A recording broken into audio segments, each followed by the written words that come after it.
Hello, everyone.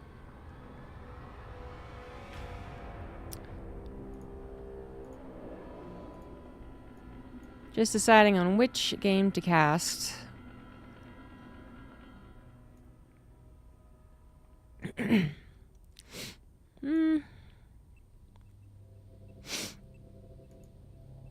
Some reason I get the sniffles, but not because I'm sick.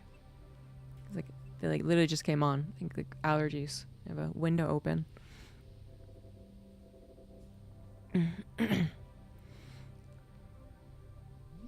Twitch Prime sub received. Thank you for appeasing the Overmind.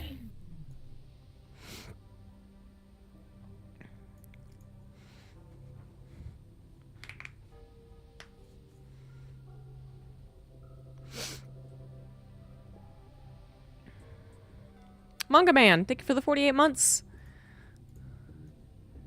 Might have to go get a tissue. I'm looking if I want to cast... Nah, I don't know. Nah. I'll cast this though. Okay. I've chosen a series. They're gonna cast Classic vs. Beyond Best of 5. Okay, but I am gonna get a tissue.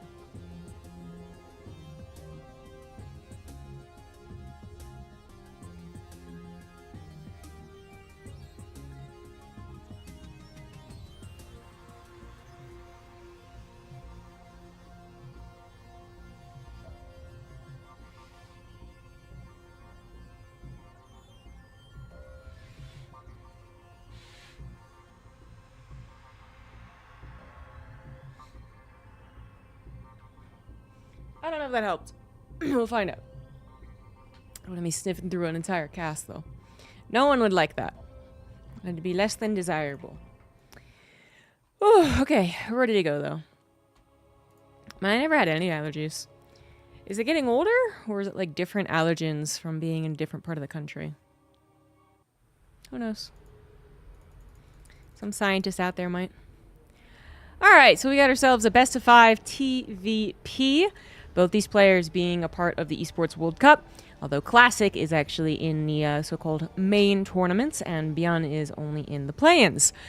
But we want to continue witnessing the development of TVP, and both of them will be tested in this matchup, although Classic's bracket actually only has one Terran, and it's Cure. Still, in the top right of Kill Switch, again, or like middle right, it is Classic, and in the bottom middle left, it is Beyond. What is Bien looking over there for? Did you guys see that? Wonder if he's gonna do anything suspicious. Like proxy something. Uh-huh. Oh.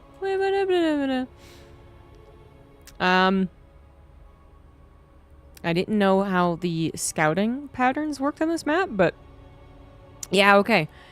Classic is not gonna see that SCV moving across the map. And that SCV is going to be building a second barracks. Oh, it's going to go for engineering bay block. Okay. Just making sure to be out of the way. I was like, a second barracks? I mean, that would be like a... That would be a very odd TVP build. It's only proxy 1. But the engineering bay block makes a lot more sense. So yeah. Just making sure not to go through the middle of the road, which if you say an SCV out really at all as a Protoss player, you're going to have to expect an engineering bay block. And if it's, you know, any amount of early, that as well. Classic did not see this coming, so wasn't able to pull the probes. And is not going to try and delay the build longer by pulling the probes, getting the 7X core, and then further delaying, like getting a Zealot as well. And you have to get a Pylon too. And it just, like, you're going to get the Nexus at the natural, at a third base, I guess. Not a natural, very distinctly not a natural. And you're going to move on with your life, and this will eventually become a rather safe third base, actually. So this is something that is quite normal, but it is a new map.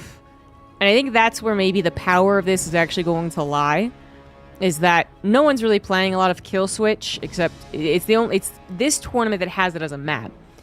And although they could have practiced a little bit once they saw the map pool for the entire tournament, I don't think everyone's playing a lot of games on it. And so proxies are going to be harder to scout. setting up some of like your surrounds or like your multi-pronged engagements also might be a little more difficult on a map that you're not quite familiar with. And then also something that throws you off, even if it's not really the most terrifying thing, like an engineering bay might also throw you off a little bit more. But Protoss have gotten quite good at deflecting the potential follow-up after the engineering bay block, which Beyond isn't even doing one that's particularly scary. It does feel like more and more Terran players do the NG bay block just to get that probe mining to be as inefficient as possible. Reaper does go down. Marines will also fall, but a Stalker fell too. So overall, I think that you'd be okay with this. Yeah, definitely got to start that Cyclone. If you figure they aren't going for a proxy gateway, which is the Nexus scene, you know that is not the case. So if this was a 2-gate, that actually just loses the game. But it's not. So there's only a certain amount that Classic could do. If he saw that the command center was building on location, maybe he would have played that differently, basically. But obviously this is turning into an orbital now, so that second Stalker had no chance of even delaying it. But anyway, it's done. We move on. We do not have a scout as of yet for Classic on the side of Beyond as far as the 111 follow-up. Very rarely going to be a 3-racks, and then it's more just like, what is the 111 doing? But without the hallucination, which only just popped out here, is not going to get a recharge either. They're just going to wait for the hallucination old school style. We won't know for a little bit what Terran is actually doing. Classic could guess, take a pretty good guess, and say that there's a medevac flying across the map. But is it main base or third base? And that's where it gets tricky. 4 Stalkers and a Sentry, all we got. But it is going to be enough. Cyclone's actually let out by its lonesome. Takes damage. Medevac takes damage. Slow zones. Interrupting the potential drop in this. What would, if it wasn't for the slow zones, it would be a lot of area to allow a Terran player to drop or a Warp Prism to drop or whatever, right? Like, this actually would be problematic, and that's why they did give the slow zones there. You still have all this top right side, though, honestly, which is still a lot of room to hide, assuming if you can go this far, as well as to still unload. I mean, this is just a big main, actually. 4 gateways? Yeah, 4 gateways, but this is obviously after the 3rd Nexus. So this is actually a 2-gate expand, just adding on the required production. Blink is done. Charge will be on the way. Robo is going to go into Robotics Bay. We kind of know the drill. Beyond has gotten a couple of easier TVPs recently. We cast a series of Beyond versus Estrella, in which, you know, if you took that at face value, it just meant that Beyond was a god in TVP. But I don't think you should. I think Estrella was playing particularly poorly that day, and Beyond was just, I mean, almost just doing like a practice run, actually. Able to do the same build over and over again, roughly, and then just kind of experimenting with the individual consequences. It just looked like practice for him more so. I think that a game versus Classic or a game versus Estrella at EWC, which is actually their first match, I think is going to be very, very different.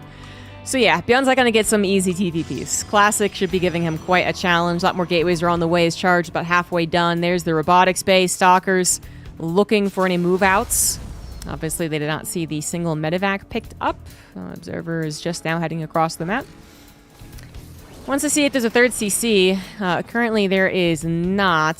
Beyond going to have that delayed, possibly put on location as he moves out. The 8 Marine drop going to the main. So far, looking like a good idea. A little Artosis piling right there, isn't there? And it even finds a corner, which it is unscouted completely. So that's quite nice. Beyond actually moving out as well. The Stalkers find it, but then the Stalkers lose one of their lives.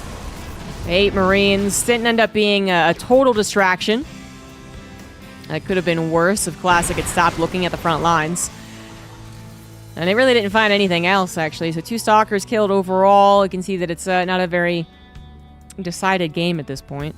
But Beyond still has the 8 Marines and a medevac to threaten, as his push really does start to come across the map. Combat shields, Marauder slow +1.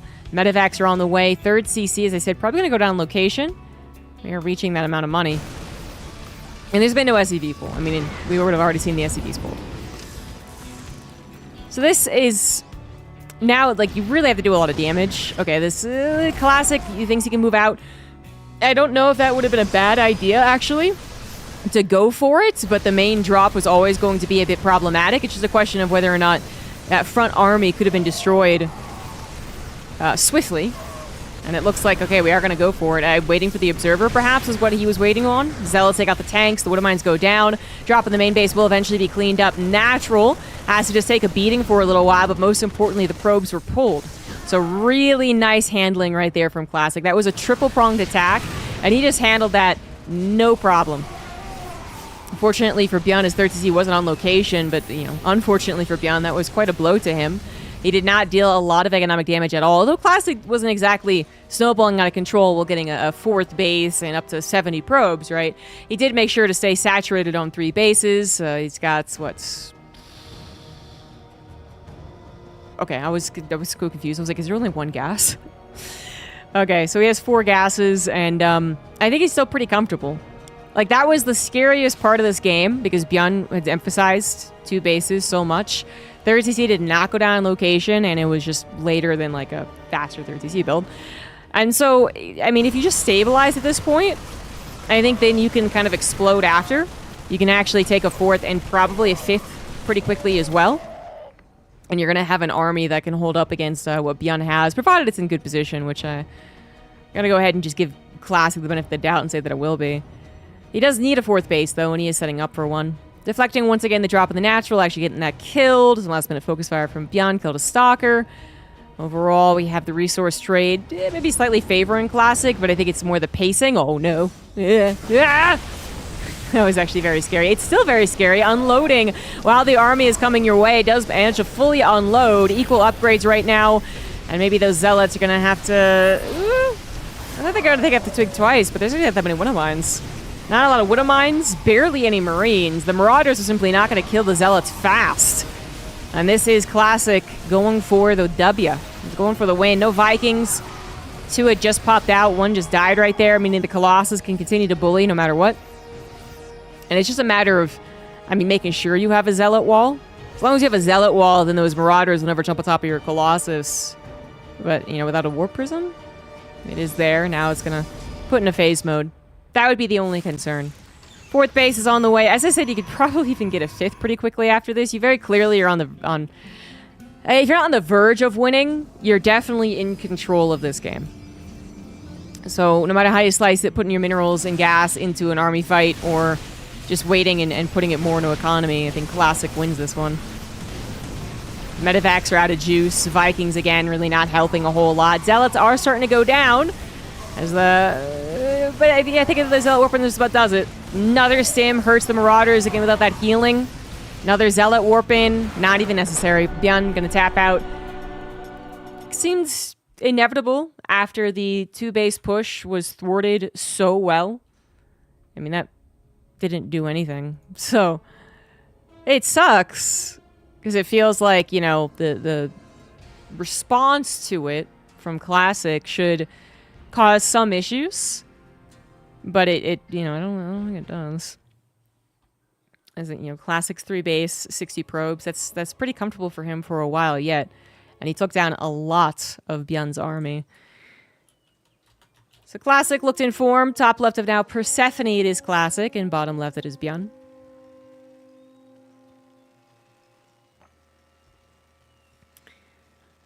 Bjorn, I don't want to say his TVP is bad, because I think he wins it often enough. But it does feel like... I mean, TVP is not the most inspired matchup right now. Just put it that way. Not the most inspired. We're not seeing a lot of gambles certainly pay off or create the most interesting games. And we're not seeing a lot of distinction between builds. You know, we obviously don't get mech as an option, so there's nothing super, super different like that. Although Gumiho would disagree. He's not going to EWC. And then, you know, what else can you really do? I mean, you don't see any 1-bases, because those are pretty bad at this professional stage. 2-base SCV pulls seem less and less effective as we see them. I mean, they fell off, actually, I would say, almost immediately after GSL. And now, if you do see them, they don't seem to work very often. I'd say the most interesting thing about this matchup is how different some of those 2-base openers can be. When you really think about all the things you can do. You can get a medevac, and in that medevac you can get a cyclone, you can get a tank, you can do a tank push with it. You can do a tank push with banshees. You can do a macro banshee opener. You can do I want to say 3 racks, but I don't think that's actually true. But you know, technically you could try. What else? What else? I think, and then just all the variations of how you move with those units. But it's in some cases, and for some pros, I do feel like Bjorn is one of them. He mostly does slight differences of how he uses a kind of typical 2-base 1-1-1 into 3-1-1 setup. You know, with Gumiho, you don't know what to expect pretty early on 2 bases. It is going to be 2 bases, but he's going to do something very early on 2 bases. And that was tripping up, for instance, Classic. It was in the GSL that they played. But Bjorn, for the most part, seems to really stick to the kind of Medivac Cyclone a lot. And then maybe it changes whether it's a front attack or a drop into the main or a little divide of the Marines and the Medivac. And then it's kind of just hoping that some of the maneuvering of your units works out in favor, that you do catch the Protoss off guard. It just doesn't feel like it's very flexible, I guess is the word. Yeah, I'm gonna go with flexible. You know, you can change the patterns of what you do, and that will strip some Protoss up, and in fact, it'll strip some up a lot. But it's the pattern of units and kind of the same pacing that you would expect in a general PvT.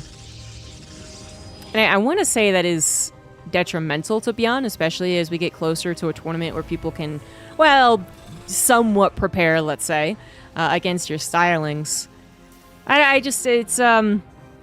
It's problematic for the Terran not to think of something like that can really scare a Protoss. It's not really the opposite, though, is it? The Protoss, like, if it's just like the standard game, 2 base 1-1-1 into 3-1-1, I feel like they're already fairly comfortable against that. They obviously have to worry about where the drop is coming, and they have to worry about the potential of tanks, I guess, but just, it does seem like the onus is on the Terran players more than the Protoss players, which, to be fair, that's a lot of TVP's meta. Terran's having somewhat aggressive early or mid game, and then Protoss deflecting it. That's a late pull. That's a late pull. Holy shit. Okay. I mean, that was a, what, 4-minute drop? That was a 4-minute drop. But that was a bit sketched. It was a bit sketched.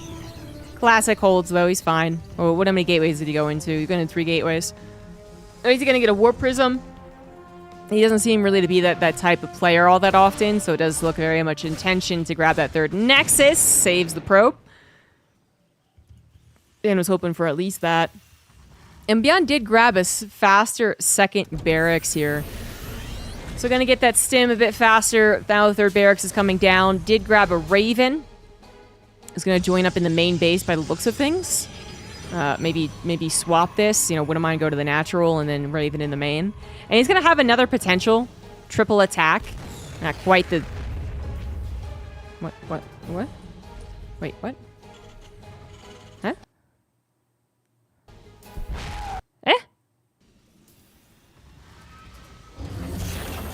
That's a barracks.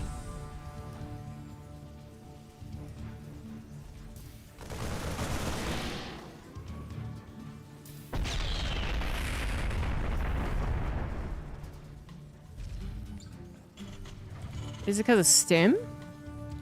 Why did he cancel that barracks? No, stim happened before he canceled it. I'm gonna guess that was a misclick. I was thinking maybe he was like, oh no, I didn't start my stim. Oh no, I didn't add an engineering bay. You know, like something that he missed in his build, so he needed the money to fix it to a certain degree. But I think that was just a mistake. Well, that's unfortunate. Anyway, 3rd Nexus is down now for Classic. Loses a Stalker right off the bat. The tanks are pretty good for this, but they also have to be careful. It would kind of be worth for Classic to lose, 1 or 2 Stalkers to kill a tank. And there you have it. Doesn't really want to lose a 3rd one like that. And then also is given the healing... What is it called? Healing Shrine. There we go. healing shrine to their opponent. To make sure the timing is different from what the opponent expected by 10 seconds. Did he classic? Did he cancel it because classic had scouted it? I'm willing to consider all angles.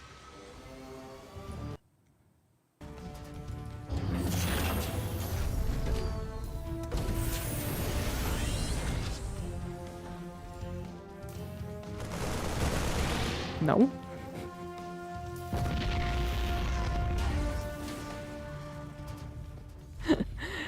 And this is like a, what, 15-second difference? I don't think it's Galaxy Brain. I think it's just a mistake. Anyways, back to the micro. Back to the micro. It got a tank, sacrificed 3 stalkers for it, but got the tank. And I think most importantly, he's just making sure this doesn't run across the map. And hit him where he maybe is a little more vulnerable. I mean, the Immortal's now out, the shield's battery's up, the Sentry's out. I mean, I'm not sure this would have done a lot, but you never want to let tanks get across the map without your knowledge and just siege up on something. That is what kills you. It could be the exact same move out, but if you have it tracked with your stalkers, it becomes massively different in your ability to hold against it. Was the third CC on location? Yes, it absolutely was. He's banking quite a bit. And did get canceled, so that was actually quite nice. 100 minerals down the drain. Classic Stalkers not going to get pounced upon. Sim was not quite done, and Classic is paying attention. I think he just took down the second tank. Yes, he did. Bjorn is in some trouble here. His third C is on location. Now, that's a very bold blink. Sim is done. Guardian Shield was killed. I guess the Sentry was killed instantly. I didn't even see it. Immortal's also going to get gunned down. Maybe Classic overextending, getting a little too high off of his own product there. He was like, yeah, I got the tank. Yeah, this guy's moving back. Well, Stim was done and more units were on the way. So Classic does lose a chunk of his own units. Really, that was a good moment for Bjorn. So that turned around. Apparently lost his Raven at some point. And actually saved the Widowmine drop medevac. So it sucks to lose the Raven. But what sucked more was that he looked like he was getting bullied. And then it turned around. So I think it turned into a positive. It's actually Classic who's now got to be a little afraid of being bullied. Storm has only just begun. He lost a powerful unit in the Immortal that would help in this upcoming battle. And while the Sentry could be replaced, I mean, it's 100 gas. It's a 3... Wait. It's a third of the... Wait. It's 2/3 of a High Templar. Math. And Knight Templars, you know, they would have Storm instantly if Storm was actually done, but Storm still has a long ways to go. Classic would really love to have a couple extra Stalkers and an Immortal right now, maybe a second Sentry for some Force Fields as well, and this, oh god, the Widowmine just obliterated all those Zealots. Oh boy, this is very, very scary for Classic, but he puffs up his chest, he says, I got another Warping of Zealots, don't you worry, I'm totally fine. And Bjorn actually does pull away. Maybe caught the glimpse of a Warp Prism as well, or knows that it should be out in the map and doesn't really want to push his luck, but I think he could have. I actually think he really could have. The Zealot numbers were not going to be very high, even though those 8 gateways, only 4 got warped in again, which his units would take out fairly quickly. I think he could have found a little bit more, but the possible downside was too great. The possibility of there actually being 8 Zealots, not 4, the possibility of there being Warp Prism going into the main, you know, and I totally understand that, but Bjorn now is going to lose some of that control over the game. Something that Classic desperately needs himself. He needs to control the game a little bit more, but while the run-bys and the drops out of the Warp Prism are distracting Bjorn is still accumulating quite a big army. He's getting double upgrade lead as well, and the EMPs are about to arrive, so Classic is still going to be in a bit of trouble. The Storms are not on the front lines, however, but the EMPs, but the Storms are. And that's where maybe Classic can continue to hold. He is down almost 30 supply. He's down to those double upgrades as well, so the Zealots are going to look very bad. But at least he killed 10 SCVs, and apparently the Warp Prism is going to be let to live because Bjorn is paying attention elsewhere. Widowmine's going to get cleaned up, and this is going to be another hold for Classic as he takes his 4th base. This will give him time to at least get one of those upgrades, but the next attack will include EMPs. So this is... I would still say that Bjorn has the advantage right now, But actually finding that right timing, that right attack to utilize that advantage, that's what's always difficult, especially when the Protoss has the threat of the Warp Prism, which, to be fair, just almost died and got recalled, but it is still alive. Has the threat of any other type of run-bys running across the map, and has the threat of just, let's call it, dotted High Templars. Dot them around the map, try and surprise you. It's a trade. It's a trade-off, right? The Protoss might lose a High Templar without ever casting a Storm, but if you really want to try and buy some time and make a Terran feel scared, you kind of combine those two things, Warp Prism plus High Templar in the middle of nowhere. And Terran players, well, I mean, they just have no choice but to respect that. Constantly scanning ahead, constantly taking the time to send a Marine forward, you name it. And so this is going to give Classic that time to get his economy back up, 4 bases actually saturated, and then also add on a secondary technology. Second Robo and Robotics Bay are on the way. Double Forge also pumping out those upgrades. 16 more SCVs went down to the Warp Prism drop, make that 18, and a couple of reinforcements as well. And Classic, at this point, has taken control of this game. He is now winning at this point. Beyond... It makes it sound like a really good fight. You know, this could be an amazing EMP, but those are already 2 pretty good storms. A lot of feedback's going down as well. There is that EMP. That is a good EMP. That is a very good EMP. These Immortals got to be left for dead. 4th Immortal coming in here. Stalkers blink back way too late. They wanted to sacrifice themselves to protect the High Templar, which I think is as big brain as you can make it. Wall off! Oh my god, he actually did wall off, amazing! Into the acceleration zones we go, but the acceleration zones impact the Terran too. I love the attempt. I love it, but every single High Templar died. The Archons never got a shot off, and they would have been huge, because that army was overstimmed and underhealed, but... Oh, that is so many High Templar dead. Classic, not only losing all those High Templar, also lost all those Immortals. 4 Immortals went down, 1 reinforcing 2, just very unlucky on that. And this game is topsy-turvy, isn't it? It's topsy-turvy, but Classic, I would still say, has the better chance of recovering. 5th base is on the way. 2-1 will be finishing up here. Bjorn did the classic Bjorn thing and forgot +2 attack. It actually looks like... Interesting, because that's the 2nd Engineer Bay way over there. Usually you do prioritize the attack. This almost looks like it's intentionally armor first, but I don't know about that. Double Colossus are on the way. Basically, what I'm trying to say is that Classic has the better recovery time because he already had such a solid structure. Like, it wasn't the worst possible time to lose those units, actually. And he was able to buy an extra, more than even 20 seconds, because it was like 20 seconds on the chase, right? Which was worth it for Bjorn to kill all those High Templars. But then he realized he was stimmed. He realized he had taken so long to kill the High Templars. There must be, 20 Zealots coming down when he didn't have Widow Mines. His EMPs were gone. His Medivacs were out of juice. So he had to retreat. So this is like a huge lull where Classic gets to deliver on all those things that he invested in. He did have the double Robo pumping out Colossus. He did have the double Forge finishing their upgrades. And now it's all done. And 4 bases, still fairly healthy, was enough to consistently give him income to replace the army he had lost. So, while Bjorn, Bjorn also had this time. Like, nothing happened. Bjorn has good 4th base. Bjorn gets his upgrades. I'm going to say I have a absolute inherent bias. I do believe Protoss players have a better time lately the longer the game goes. Particularly when we don't have that Liberator army. There is a chance. There's always a chance for the Terran player to take the better fight, like a really, really better fight. But that is what it boils down to a lot of the time, as the Protoss gets to take the map with double expansions, taking the gold base, getting all these gateways, getting triple Robo, getting all their upgrades. It comes down to, can Terran take such a great fight that they begin to tear down reinforcements, they begin to tear down economy? Or is it like a good fight, but not enough to make up for the 2,000 mineral bank? Not enough to make up for the 20 Zealots that are warped in. You don't have your EMPs, you don't have your Widow Mines.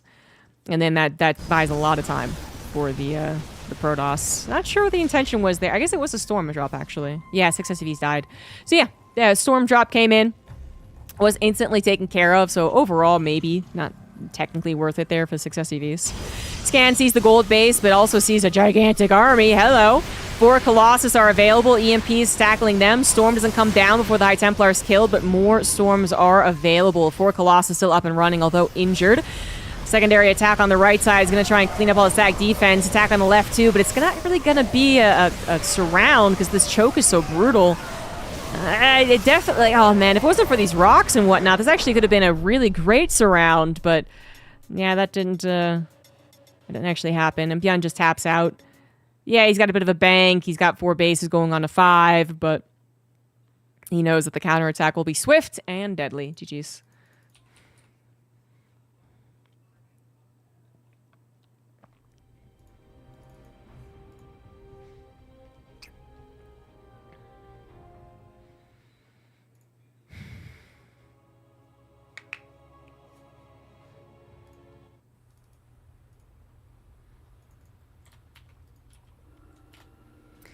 And now the last game, possibly, on Ultra Love, top right classic, bottom left Bjorn. Yeah, I just don't really see what Bjorn can do against such rock-solid Protoss like classic. You know, any attempt to set up 3-pronged attacks, whether they're marine-based or more like a Widow Mine and a Raven like last game, so that's a little bit earlier. They're not really phasing Classic. Classic isn't overextending during those kind of peak moments for Terran either, which I think maybe is some other Protoss's problems, where they do kind of expect, like, well, like, of course he's going to try and set up a drop, and he's going to try and attack me here, and this is, you know, where the Terrans are kind of strong, and that's okay. Like, I think I'll defend, I'll grab my 4th base. And then they end up losing the 4th base and losing their army.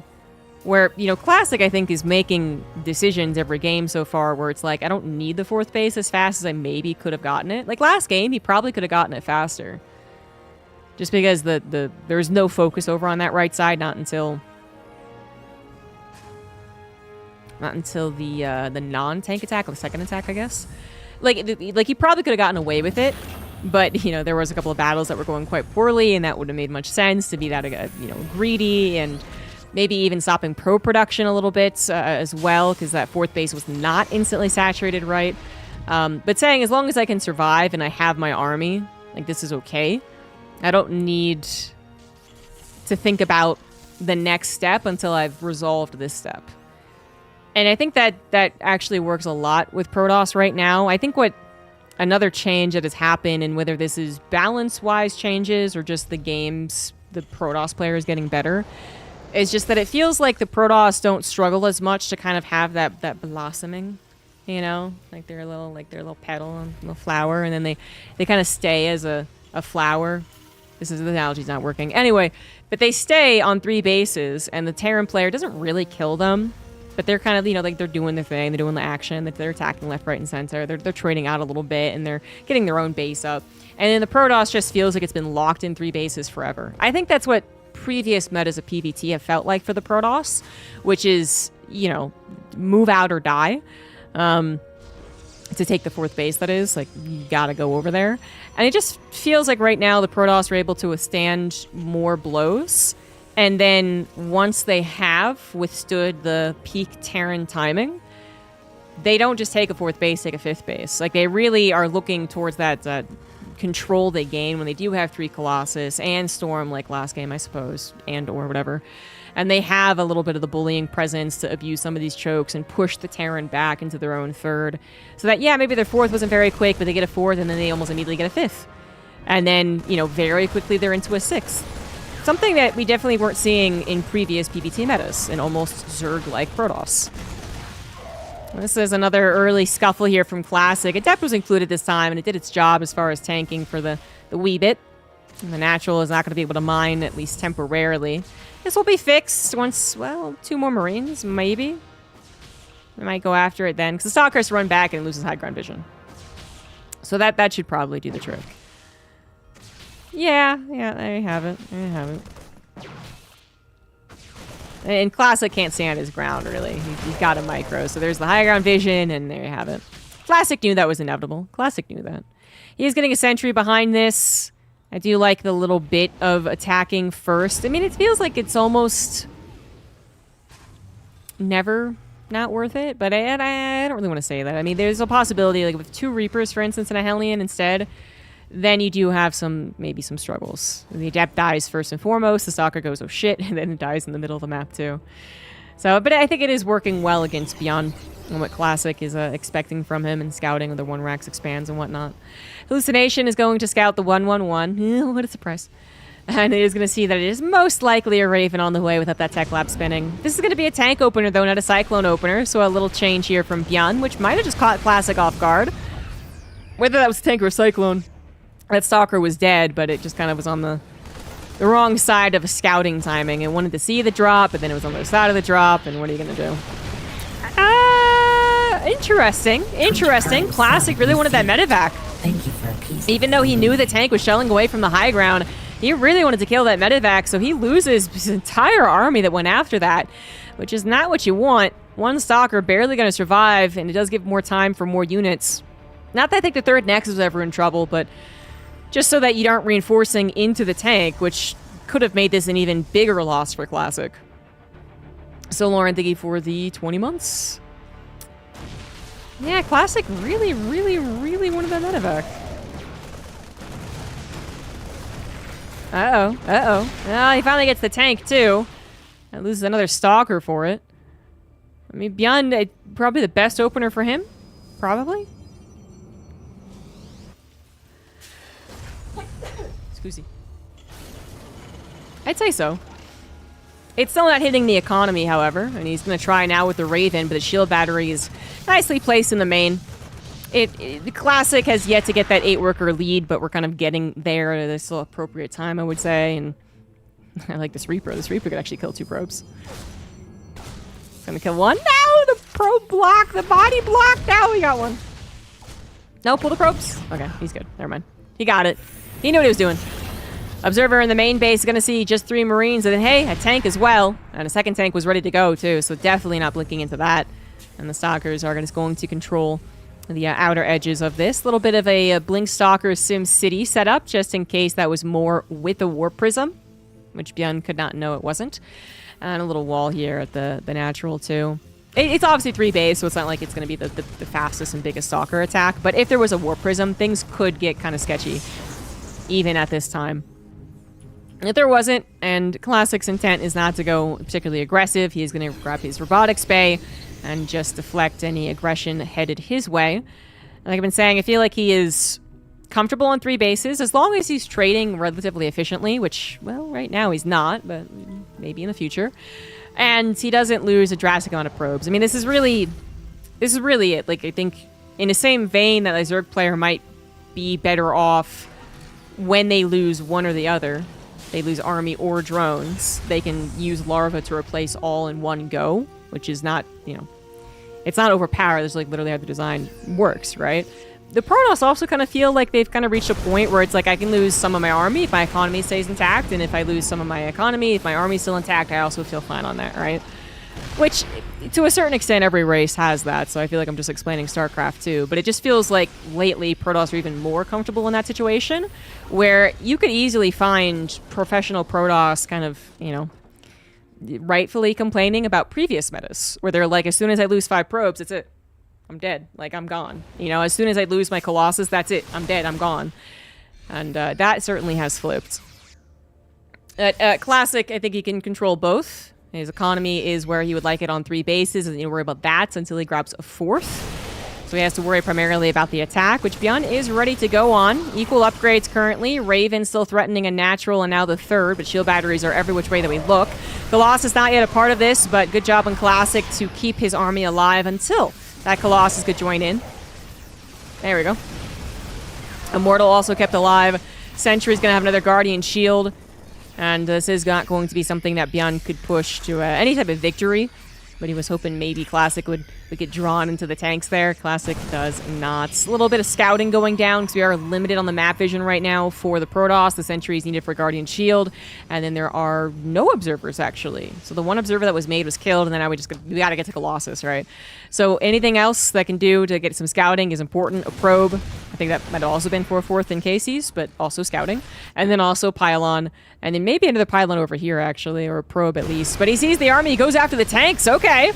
The tanks were at a pretty brutal location, but he decides to go after him with the Zealot still intact. Now the Zealot wall is a little low. But you know what else is low? Medevac energy. Marauder's going to stim once again. Stalkers on the front lines. They're going to turn apart, but now it's 2 Colossus and Immortal still providing a lot of backline firepower.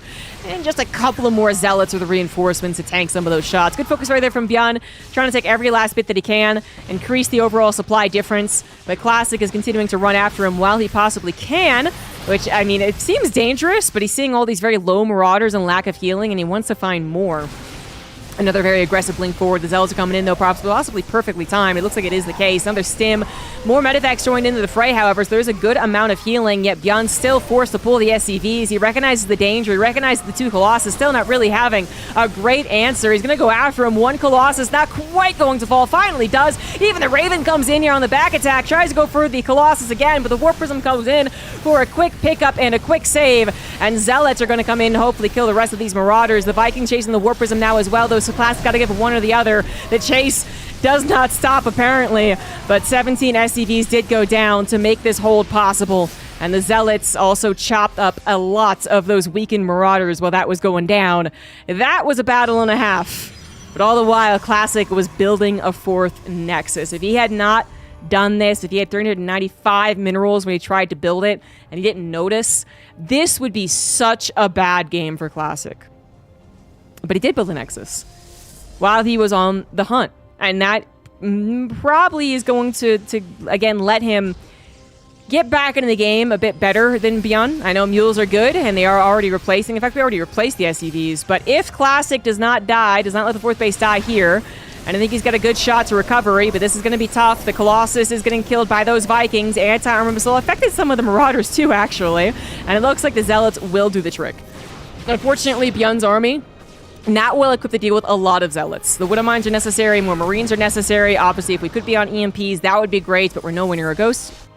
Well, actually, we're kind of near a Ghost, but we're not building them. And that makes Zealots a very good reinforcement. 1 lone pylon, too. I mean, that could have been sniped, and that's also really scary. But the hold was made. Classic has to lose another Colossus for it, but again, some really critical things happened behind all of this aggression. He did remember to fit in a 2nd Robo while everything was going down. He was not able to afford a 2nd Forge, but in the grand scheme of things, if you got to make that choice in a tough scenario, I really like that he prioritized the 2nd Robo. So 2 Colossus coming out means that Bjorn is going to need to actually have a good amount of Vikings, and they just got reset. Shield battery still here. Recharge could be used. Sentry with a force field could continue buying time. All good things for Classic, who, well, we'll take a couple Winnowmine shots, but has Zealots distracting Bjorn, looking for more opportunities, and scouting that the army has really pulled back entirely. So Classic is going to take this opportunity to grab this choke, and there's not going to be very much that tells him he has to leave. Warp Prism Speed's going to finish up. 5th base is now on the way. 72 probes, 65 SCVs. Anti-armor missile is pretty good, but getting yourself through that choke is just so damn difficult. Yeah, force field makes it even chokier choke. And those Colossus are still alive. Last 2 Vikings going to get target fire down by the Stalkers. The Zealots take the opportunity to get their hits in before they are pulled back. They don't want to go through their own choke that was made, obviously, especially with a couple of Widow Mines waiting. And that was some good army control. Unfortunately, Bjorn couldn't do very much else. He was in the very difficult spot. He tries to wrap around. The army just kind of goes over there. He tries to split, and then the army actually just sees it and then goes after the split army. 50 and then 50, and it's still bad for Bjorn. So Bjorn is going to get his 4th base up at the very least, and he does have 2/2 upgrades, so that did not help him in that particular fight. The positioning was just so brutal. He's now going to have to deal with disruptors as well. Fortunately, this Warp Prism won't last very long. But maybe the 4th base won't either. Ooh, the disruptor will not pop off. Get sniped. If the 4th base is not killed, it does still get delayed, while Classic is happily now mining off of 5 bases, full saturation. Could even be looking at that 6th, and indeed he is. Another Warp Prism could be made, since he's still pretty comfortable in the Robo production. Classic has faltered in some longer TVPs. So that again, there's always a chance. The Terran's chance is to kind of get a little more mobile and then find the Protoss in a really weak position, someplace where you can get a huge concave. But it has to be one of the best fights ever. It can't be one of those like, oh, I got the Colossus, I got the Disruptors, I killed all the Zealots, and there was like 30 of them. Isn't that great? Not enough, probably. Again, anti-armor missile affecting, this time mostly the Terran army. I think the Raven finally died. No, it's still alive. Hot damn. Hot damn. There you are. But its effectiveness is low at this point. Zealot's trying to go into the third base. Nice of Bjorn to have a little bit of an army there to stop that from being the biggest issue. But I think the biggest issue is actually that his army is not going to win this fight. He sticks around to kill the Disruptors, kills all the Colossus, but so many Zealots getting a lot of swipes in. The Medivacs are out of energy, and the Stalkers are on the chase, focusing down these weakened Marauders as well. Colossus being rebuilt, +3 attacks going to finish very soon. It's 3-2 actually right now for Bjorn. So those Zealots, and they finally actually get depleted. Make the Stalkers look extra vulnerable. Bjorn needed those extra reinforcements. They came in at the right time. Medivacs and Marines included. Sentry going to get taken down. Stalkers forced to flee. And Classic did overstep. Definitely see why.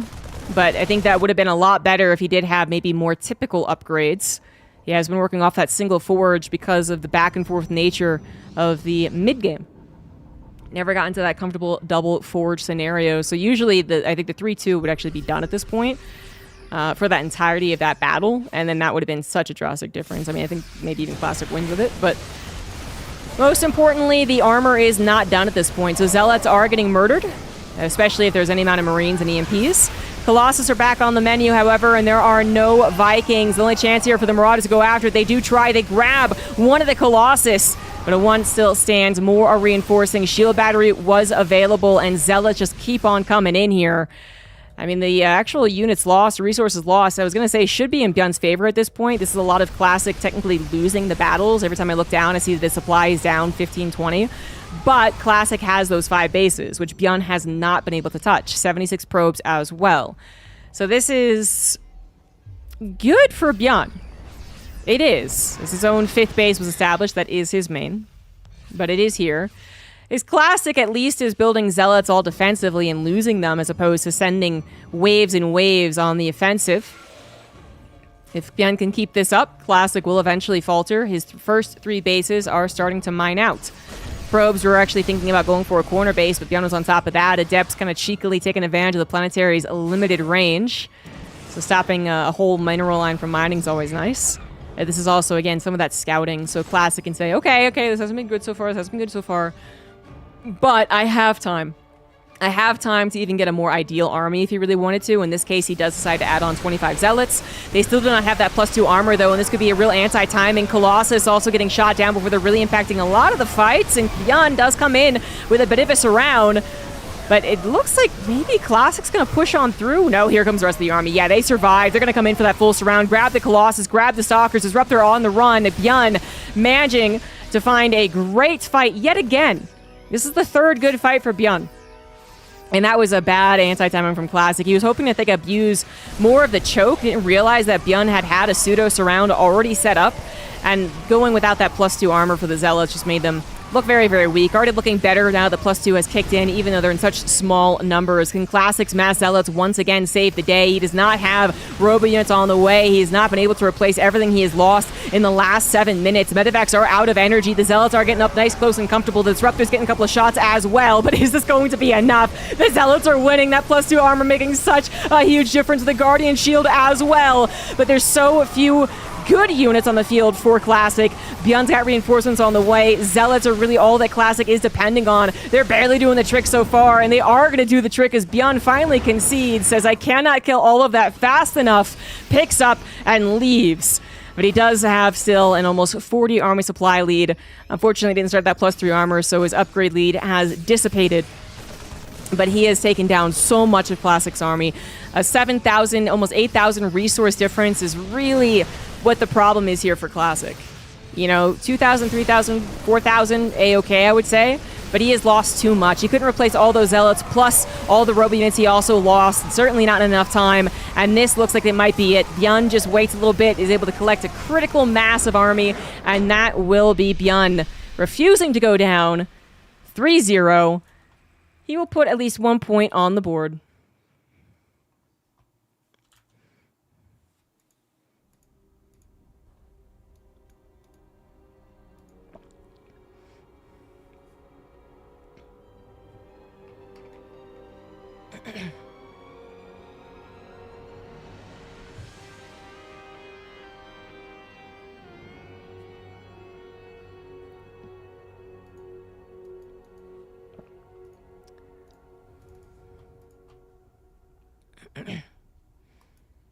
Yeah.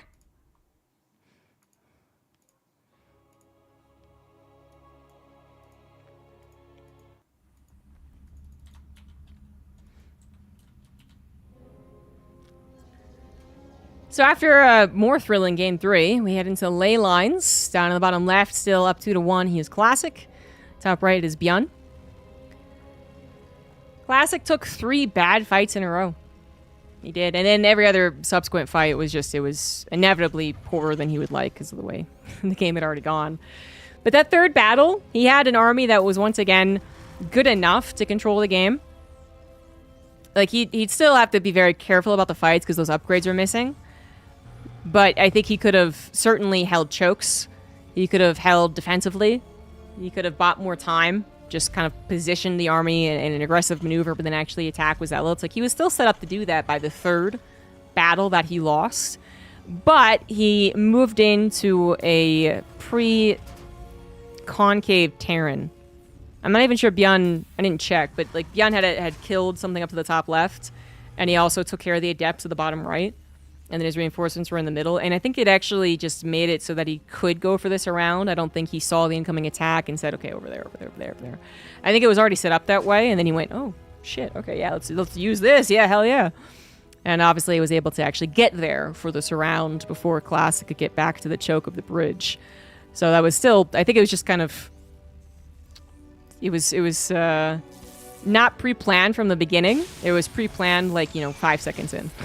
He's like, oh, there's all my units. Hey, look at that. But either way, the point is Bjorn did take advantage of Classic moving too aggressively. Got a concave, which is obviously integral to taking a fight against Protoss. And then did a little dancing. Did a little micro on every single side. Because of the upgrade deficit, it did seem like the army was going to win no matter where we looked. But, that doesn't always happen. You see 5 Marauders against 5 Zealots, and you're like, they got it. It's fine. But then, especially if they do have better upgrades than Classic did, actually, you look back, and all those Marauders are dead. And you're like, oh, cool. Cool. So Bjorn was making sure to micro every single which way, and I think he was probably clicking on the upgrades too and noticing that he had these upgrade leads. Most professional gamers are very good about doing it. I don't know about every fight, but probably almost every fight. And it was Classic who might have lapsed just in that, everything going around all the time, 400 APM working, one of the last things you think of is, oh yeah, the upgrades aren't done. Obviously, he would not have wanted to go into that concave if he had known about it. Obviously, he would not want to take a decisive fight if his upgrades were really terrible. But he did move out, and he did take a fight without +2 armor. I feel like you could see when F kicked in how much more the Zealots were able to do in the fights afterward. Yes, the size of the armies were different, but I could go into the unit tester and show you, 10 Marauders versus 10 Zealots with the difference of upgrades. It's very, very different. But anyway, too many bad fights. One bad fight that was very, very bad. Does Classic do that again? Maybe. If Bjorn is actually going to keep him constantly going back and forth, back and forth, back and forth. But the other games that happened before that one showed Classic basically refusing to take damage. There we go. Refusing to take damage and not being caught in an endless cycle of losing Zealots. I mean, he just had a more decisive game victory for him in Game 1 and Game 2. So that's more so what I'm expecting. I mean, I was saying in that game, coincidentally enough, I was like, yeah, Classic has lost a couple of these macro games. So that is still possible. Bjorn just needs to find all these great engagements, and Bjorn did.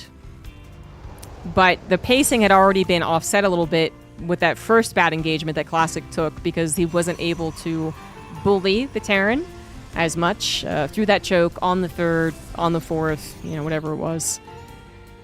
Anyway, it does happen, obviously. Classic doesn't have a 100% win record versus Terran players. No Protoss does. But I think he knows exactly where it went wrong and what to do to fix it. And this is already looking like a good start for Classic. No! Oh, Bjorn. He will at least grab a sentry, but losing the medevac and all fronts pressure and scouting, actually, is bad news for the Terran. Banshee is on the way. No cloak. Just a single Banshee then, I suspect. Classic did go up to 3 gateways and did build a decent number of stalkers to have 2 squadrons like that on either side by, what, like 440? But, I think it was ultimately worth it. He just gets rid of so much pressure on him. Not that it's a lot of pressure, but it's one less thing to worry about. Your third base gets taken. You don't have the drop in the main waiting to come in with their attack that comes in 2 minutes, like every other TVP usually would have. And while your third base maybe isn't as fast as it could have been, now you still have a good number of stalkers. You don't have to worry about building those again. Okay, or maybe you do, because you're going to go in and grab a tank with them and lose 2 for your troubles. Gun actually was trying to go for a third one with that little micro switch there, but not able to find it. Yeah, 2 stalkers for a tank. I think that's all right. And I think you still don't really have to build that many more stalkers right now. Like, there's no attack on the way. There isn't. There's no reason to build the army right now. There's reason to build infrastructure. So 3 gateways come up. Charge is on the way. Storm is the choice here. Banshee's actually going to get the scout, and this is a surprise. No cloak means that only a couple of stalkers are necessary, but the cloakless Banshee delivers. 4 probes killed if it lives. And it does. So I would say the Banshee providing that secondary threat, that was bold. Killing 4 probes. If it kills 6 before dying, I'd say that's also pretty worth it. It's going to kill 7. And survive. Oh, that Banshee. Ah! Classic shaking his head. It's like, son of a bitch, it's just a cloakless Banshee. It's a single one. God damn. That little surprise has really worked out here. And it is that secondary form of pressure. Again, it's such a light amount of pressure, but it's still there. It's still something that Classic has to worry about to some degree. His Stalker will kill it if it just goes for the probes, yes, but it might be over here when the Banshee darts out over here, and then it comes and kills a couple of probes at his 4th. It's just something else to consider. And this ideally would have been, again, beyond having a triple-pronged possibility, but it's only going to be pseudo-double-pronged. 2 medevacs fly directly into the natural of Classic, and Classic had 0 idea about that. 5 probes do go down, but a quick reaction from him overall. A couple of High Templars threatening a storm. Not yet done, but you know that. A couple of feedbacks and then a storm. A couple of Stalkers have already gone down for it, though. They really wanted to make sure the medevacs would die, but one of them does still manage to escape with the army as well. Classic not having the best game of his life. 14 probes do go down, but keep in mind that Bjorn has lost a decent amount. Oh, yeah, there's an F2! There's an F2! The Stalker went down!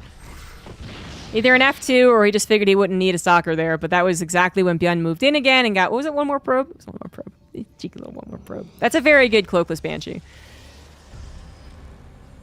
3 base still for Classic. Obviously, all the gases have been taken. You're not getting that, oh, he's supply blocked. Ew. Ooh. A couple of pylons died? No. He was just actually so busy dealing with everything. That's a very big supply block, too. A Classic does want to get the 4th base. I thought he was building up enough minerals for it, but then he warped in 6 Zealots and a couple of High Templars. So he's going to have to wait a little longer for that. And this is... I think it's getting to the point where staying on 3 bases is getting a little worrisome. You lost probes. You have yet to get a 4th base. And while your army hasn't had catastrophic losses, it's losing its best period of time where the Terran doesn't have ghosts. So that's where, like, if the 4th base is canceled again, or if it's straight up killed, then this is very difficult for Classic, but... Okay. That High Templar maybe was supposed to be off to the side on purpose, but then he didn't actually unhotkey it, is my guess. 1 less High Templar to worry about. 2 ghosts are available, and as I said, Classic had already kind of lost the timing of which this composition is scariest. That doesn't mean that he's dead. It does mean that he kind of has to switch gears here. If he was hoping that an attack might be still pretty scary and pretty good, he might actually trade pretty well with the bio. That's not really going to happen. So a couple of storm drops, great idea. Success Vs go down, use the Warp Prism for threatening. Control the space, but be very careful about it. And good news is a lot of Protoss players have gotten a lot better about this. It's like this army could be surrounded. It could be mass EMP'd. The Vikings kill the Warp Prism, and then suddenly you're just like, okay, that's it. It happens at the blink of an eye. The Terran player really catches the Protoss off guard. But if the Protoss player roams and keeps track of the army correctly, then this is just something that Bjorn then has to worry about. Bjorn has to worry about where the War Prism's going, where the High Templars are dotted around the map, and where the Zealot run-bys are going to occur. A couple of tanks are going to stay at home with a handful of Widow Mines, little Sim City helping out against those Zealot run-bys as well. Missile Turret plus Vikings for the Warp Prism expectation. Ditto on the side of the Natural, which I think this actually is pretty much good enough. Like, I think the Warp Prism can fly by here, but only if it just, doesn't hesitate. Scan at the 4th base sees that it is in fact saturated. Gas is being taken, but I think it was also checking for the possibility of Colossus already. Might have thought the army had gone back there, and then maybe you see that the Colossus are ready. They are not. I think they would have been if there wasn't all that kerfuffle in the first 6 or 7 minutes of this game.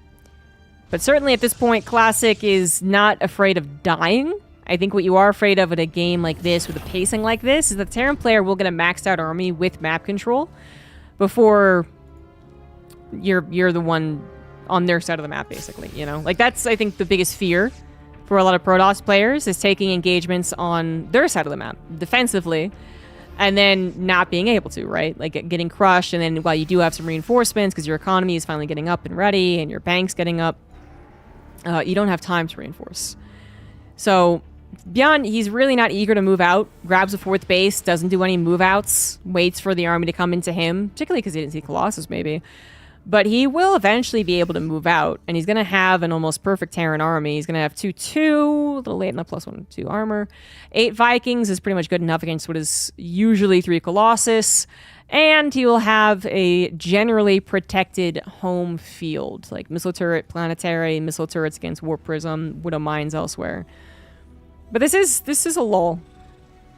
This is a lull that Classic could have fallen into a trap with.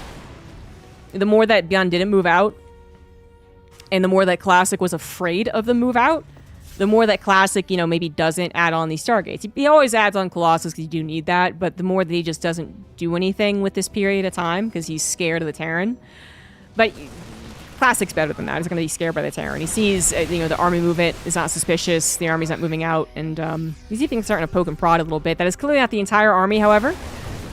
A lot of observers are over here. 2 of them just died. So where is the rest of the army is now the question. Scan for an observer in this little zone. If he knew about this space, he probably would have gone after it. Instead, going to join up with his main force. Find a Colossus that retreated way too slowly. Storms are coming down, though. Already 2 pretty good ones. Bjorn's move out. It's not very scary now. I mean, Classic is on the defensive. Classic, once again, is missing upgrades. But it is not... It's with static defense. It's with that bank and reinforcements and maybe some choke with the Colossus, some storms hidden behind. It's not an opportunity where Bjorn just goes in for a big surround and wins the engagement and then kills a 5th and a 4th base. I don't know how this army got over here, but it is going to be found out. And I think if Classic was like, okay, these upgrades are a real problem in how I was playing that last game, I think he's a lot more cautious about how he moves out. And maybe does not take engagements, actually, because this missing +2 armor as we get closer to +3 attack for Bjorn is once again going to be an issue. Cheeky factory block. Okay, yeah. I really don't know about the factory being used as anything other than a Widow Mine creator, though. For the longest time, TVP late game, Terrans are always going... They were always going to add on or use their factory just to float around. And there is a lot of reasons for that. Mass Zealot warp-ins as an emergency for Protoss is nothing new. It's not. And so that was still not seen as enough of a threat to have the factory creating Widow Mines. But, I don't know, it does feel like the game's evolved and Protoss has evolved, and these mass Zealot warp-ins to kind of cover your tracks if you do kind of lose an engagement as a Protoss does feel... like, Widow Mine production is still useful even as the game goes on. The problem is, like, you don't want too many Widow Mines to get up all that supply because sometimes they don't do anything. They die before they burrow and hit. And they're kind of hard to control with everything else you're controlling with the Terran army. But anyway, aside from that, we got storms blanketing SCVs trying to repair planetaries. That planetary is shut down. Bjorn's army simply too out of place to get there fast enough. A couple of Vikings also killed at the last second. 14 SCVs went down along that base. Now, Bjorn does have the economy to replace that. 5th base was set up, extra orbitals and command centers. Well, there you go, instantly set up. But that does suck. He couldn't get that much of a punish on that move-in from Classic. And Classic, as I was pointing out earlier, has already added on Stargate. So he could have just gone into mass warp-ins and tried to hammer the Terran over and over and over again. But, well, I do think that sometimes does work. Yeah, sure, still does work. I do feel like we're also seeing like new Protoss more eagerly go into the Tempests. Basically, there is this fear from the Protoss that they would die before they go into Stargates correctly, so there was a lot of apprehension on going into Stargate TVP late game. And then there was definitely some argument that it wasn't that good anyway. That late game Stargate transition actually wasn't that great. You took too much time to do it. You gave the Terran too much time to respond to it. Triple starport, lots of Vikings, Liberators helping on the ground, you know. And then at the end of the day, your army wasn't as good. But that might be old news. You know, we see Estrella doing a lot of this very, very patient Supreme late game. Just only playing defensive. And that seems to work. This recall is a little awkward. The Vikings were there to take down the Colossus, and the ground army's not strong enough to tackle what Bjorn threw over there, so that Nexus is going to go down. This time, Bjorn catches Classic off guard and out of position. Classic goes to respond, which opens up the opportunity off the left side. Something that Classic was clearly predicting. Does have a couple of storms. I think both of them just got EMP'd. Speaking of EMPs, lots of the army getting blanketed right now. Vikings trying their best to kill the Tempest. I think they already killed 1, but 3 still remain. And the army, once again on the ground, just absolutely melts. Still missing +3 armor, as it is. Only about halfway done. But a lack of anti-air means that Bjorn will have to retreat himself. And that lack of anti-air is a problem. That factory was killed. Something that Classic was more than happy to see was easily available. He was like, yeah, of course look at the factory, because now I can't build a starport. So the factory had to finish, and then Bjorn built 2 more starports. So he is on 4 now. But this is a problem as he lost all of his Vikings, and the Tempest count could continue to grow. It's at 9. 5 are left back at home. Bjorn doesn't even realize how much he's going into these Tempests. I guess Supreme late game is happening. Bjorn's got his bases, and now a right side base. Gonna find a High Templar. Yeah. Missile turrets set up every which way. Denying vision, good eyes there to see that observer. As well as maybe sometimes impacting some of these air battles, actually. Resources lost does favor Bjorn currently, which I don't know how it's going to look. The more that the Protoss plays super patiently, the more that might change. It's just in the past, if you did manage to get to this style of play, there did feel like there was more obligation on the Protoss side to be out in the map. As soon as they move out, though, I guess this happens. The EMPs plus the Vikings, but all the backup storms were there, and Bjorn just got melted by the storms. The Vikings did do their job against the Tempest, but there's still 5 back at home. I think he did just get them on the front lines.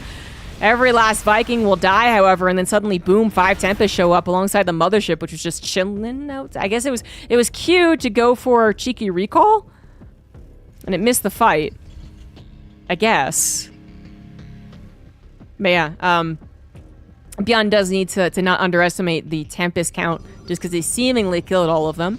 He scans and sees a big warping of Stalkers with a handful of Zealots, misses the Tempest again, but he is already back up to about 9 Vikings, which is a good start. You know, now he realizes there's still 5 Tempests. He could build more if he would like. He's actually building 5 Liberators currently, and the ground army is still an issue. Mothership is on the right side for a cheeky recall. There you have it. Now trying to get a second planetary. He didn't get the first one to begin with, though. Did he? No, he didn't. And the second one might not go down either. It is not going to go down. Not before Classic is forced to retreat. Too much of the Terran army coming to respond. Cancels the whatever base that was, but that was an extra one. Still has plenty of orbitals and building another one for the top left. Orbital here is going to be weak to Zealot run-bys, but a couple of Liberators could help cover that too. And what Liberator count are we up to? We're going to be at 8, almost actually 10 very soon. Attack on the left side again. I guess a Nexus recall was used that time. So trying to outposition the Terran player right now. But Byun, just in the nick of time. The right place. Liberator siege up, always helping to start the battle off right. A little squad of units coming on the backside. More massive EMPs hitting. I do love the idea of using these recalls and this out-positioning idea, but it's not working. Byun is matching it very, very well. Even as his army does get a little slower, more Liberators are included. 7 Vikings is maybe a little low. We're back up to 10 Tempests after all. Classic takes this bottom right base again, although hasn't sent probes toward it, and it might die. This is an odd drop that is mostly ghosts. I guess it's maybe looking for the... I guess looking for the entire army. But, it's, you know, leading with that. There's the army. Liberators will get in position. EMPs will blanket everything. And I don't know if Classic really wants to take this fight. Again, where are the rest of his Tempests? Doesn't seem to have the Tempests all together every time we look. And maybe that is on purpose. That he is making sure that there's some to defend elsewhere. But it just means that he doesn't have, you know, as much firepower on the front lines. And Byun is coming in with the majority of his army. Although it has been stormed, so it's actually a bit of a scuffle. It might turn into a loss for Byun. In fact, he tries to go for these Colossus. Is not able to. Storm's coming on the backside. Do get EMP'd, so no more feedbacks. But the medevacs go down thanks to the Tempest that finally arrive as well. And this loss of a battle for Byun is going to lead to perhaps the loss of this planetary. Tanks will go down. Liberators will go down. Planetary will fall. We do have tectonic destabilizers. And Byun thought that was going to be a victory, and he was wrong about that. Now needing a Viking count back up. He's at 9. He's about to be at 17. They're not quite here yet. Storms are available. Ghosts running low on energy. Byun also running low on economy. He's running low of actual mining bases.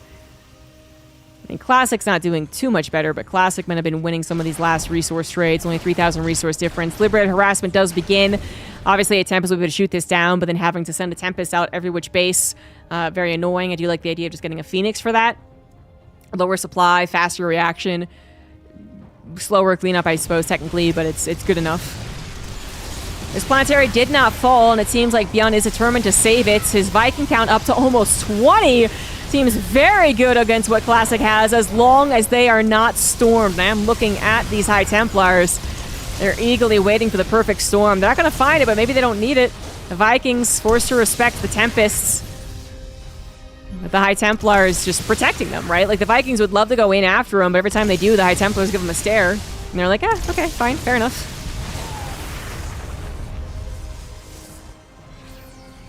At least Byun avoids catastrophic damage. She didn't just let the Vikings suicide in on them. EMPs come in. Trying to get that last storm there. Doesn't quite find it. Command center does fall. Byun doesn't have the opportunity to jump on this. Just going to react to the Zealots and try and keep a cool head. Try and stay as level-headed as possible. In a game that does seem to be getting increasingly frustrating for him. A couple of those earlier battles with the Lake King composition seems like they were going well for Byun. And now the last 2 have not. Still at 9 Tempests, 14, now 13 Vikings. We are missing some of those Liberators. So many of them had died. He got up to 10 at one point, and then they all died. Which means, I mean, it's a hard battle. It is a dance. One that right now Byun seems to be winning, but the Vikings are getting very, very low. No more storms are available, but the Stalkers are starting to take them out as well. Mass warping coming in. Classic does have a bit of a bank left over. 16 Zealots will take care of a lot of the ground army. And Byun is going to pull back, but just to group up, I think, yeah, grouped up, he's looking much better. Also allowed to heal a little bit. EMPs clearly available. A lot of snipes as well. Classic is low on the bank at this point. Replacing all those Zealots, replacing the Tempest now. Mothership does come in, go for a cloak. And that's exactly what he does, but the scan is available. Byun still has extra orbital commands. The mass ghost army at this point actually seems to be working, and this Nexus will fall, something that Classic does need.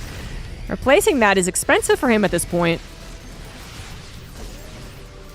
Byun did lose all of his Vikings, and he is actually gas-starved. Classic Terran problem.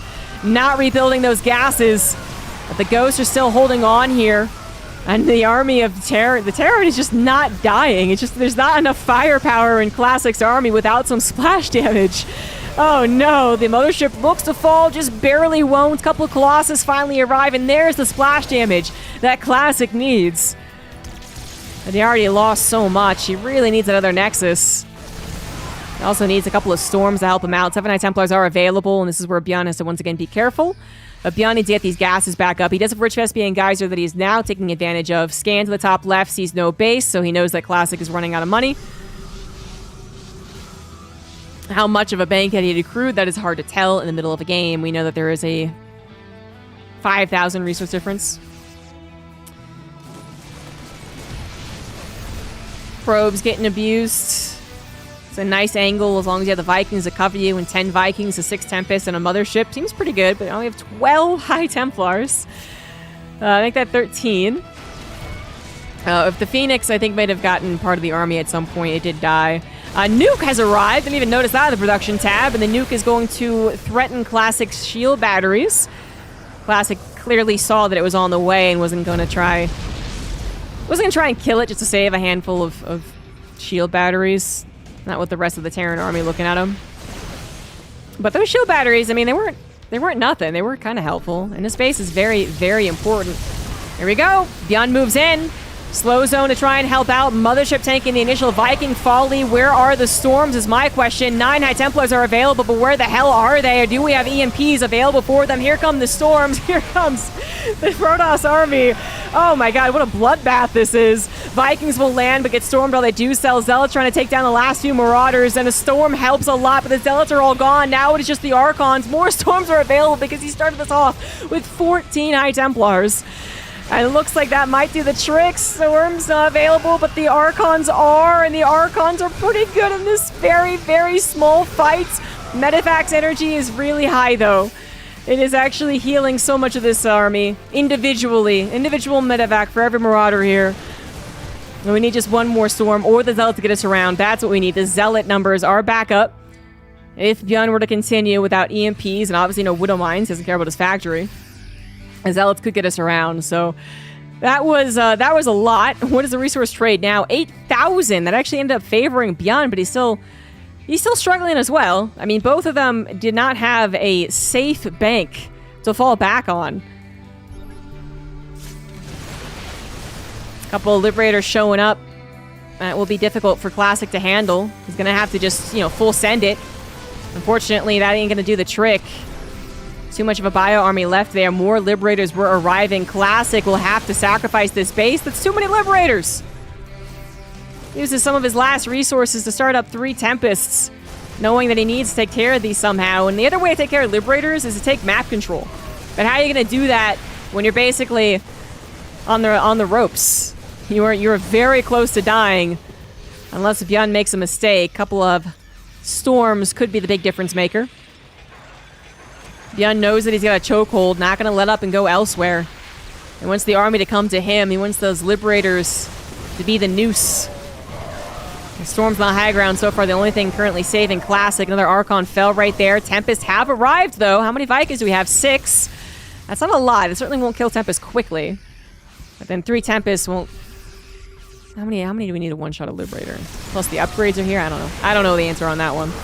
The Liberators are helping, yet still. The Vikings are now gone, however. The army keeps going to the Liberator zones now. EMP making the Stalkers one-shot, too. This is very, very, very close. And it looks like Beyond realizing he's not going to be able to take care of the Tempest. Goes for one more.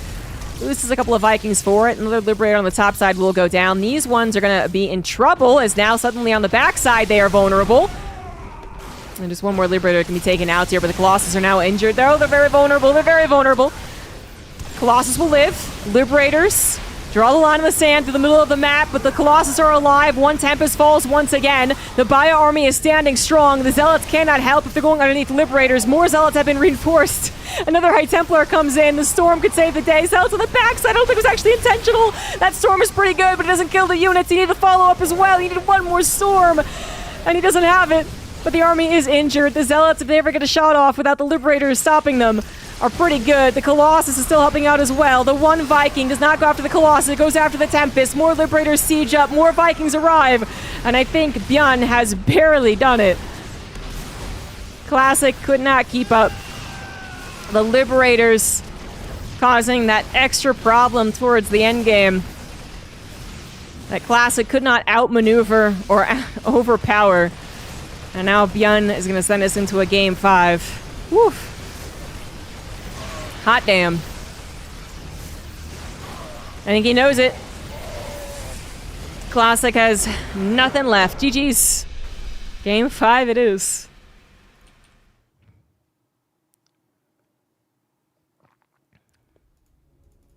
Much more interesting game than I was gonna give. More interesting series than I was gonna give it credit for.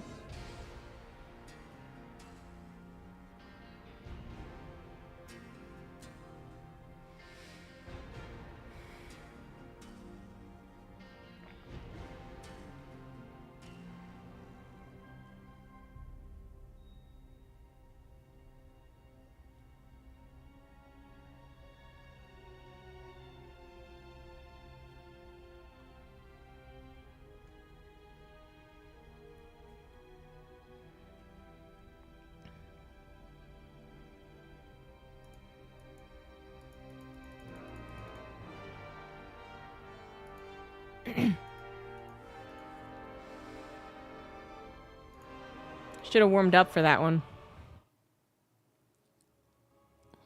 Ah. And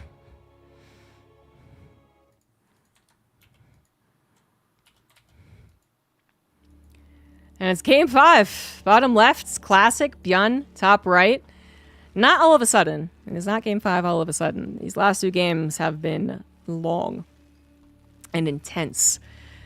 Bjorn manages to pull through in 2 macro games. 1 macro game. Second one, late ultra macro game. He was kind of, I think in the grand scheme of things, is I would say I was more thinking Bjorn would win actually in that game than the other way around. Which I think if I were to zoom out, you know, I was talking about how Protoss are now doing that ultra late game. I was like, you know, Protoss have gotten better at this. They're kind of changing things up.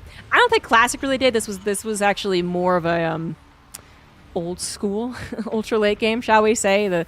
The back and forth, the cute, you know, very cool tricks of the mothership recall are things that we have seen Classic do before. Actually, it doesn't happen often, but that was kind of the pacing you would expect if you did see an ultra late game. I would like to see if maybe Estrella would have handled that exact scenario differently. But, you know, Estrella has struggled to get to that exact scenario versus Bjorn, so that's just very much a what if. Anyway, but, like, when you do go to the late game, as I was saying, the ultra late game for Protoss, there is kind of, like, a couple Protoss where, like, it's just not as good as what Terran can do. And my only difference was, like, well, what if they do play it the way that Estrella was doing it and being... Let's be real, like the most annoying Protoss ever. Would that have changed things? Hard to say. It's not like Classic, I think, ever did anything incredibly wrong. I was like, why would you ever push out right there? Oh my god. But there was a lot more of that like maneuvering to try and be aggressive. Obviously, with the recalls, that's what he was trying to do. He was trying to outposition his opponent. And it didn't work, and at least once, it caused him a pretty drastic loss of resources. So that's what I mean. Like, you know, if you did just literally do nothing except defend your own bases, how different does that look? But if you don't do it that way, we don't know, we can't guess. If you do it the, again, old-fashioned way that Classic has, yeah, a lot of Protoss say that that is too much of a trouble point for late game, like ultra late game, actually. I know a lot of Terrans in chat are like, are you kidding me? Protoss just aim moves and it's super easy. What the fuck? And it's like, yeah. But if you talk about the professional scene of ultra late game PvT, I think you're going to see a lot of times where those Liberators look pretty fucking good. A lot of times where the Tempests do not look to be particularly strong, even if they get to high numbers, because they're also trying to maneuver so much. They're trying to, you know, deal with the Vikings while also focus firing the Liberators, while, you know, the rest of the army gets EMP'd, and so suddenly the High Templars aren't there to protect them. I would say, generally over the last 7 years of Legacy of the Void or whatever, Protoss ultra late game has seemed to be kind of annoying. Maybe not the last 8 years, to be fair, but like the last 5 years, let's say that much. It's just we don't get there very often. There's usually so many other things that determine like where people are when they get to that state. You know, obviously the Terran's on 4 base and Classic has 9 Tempests. GG, right? But in a super close, tight game like that, yeah, that's more to the point I was talking about, where it's like a lot of Protoss just don't like it. You know, that's why there is more emphasis on killing a Terran player with a ground-based army, with overwhelming and out-expanding and out-upgrading. But I think we'll see more development with that, actually. And, you know, Estrella might die before he gets the opportunity to show it, but I think if you give Estrella more of those games, then we can see some development there. But, yeah. It's nice to talk about how the expectations for the matchup could change. That's actually what I'm focusing so much on that last game, because we talk about the expectations for the first 7 to 8 minutes of TVP, and it is pretty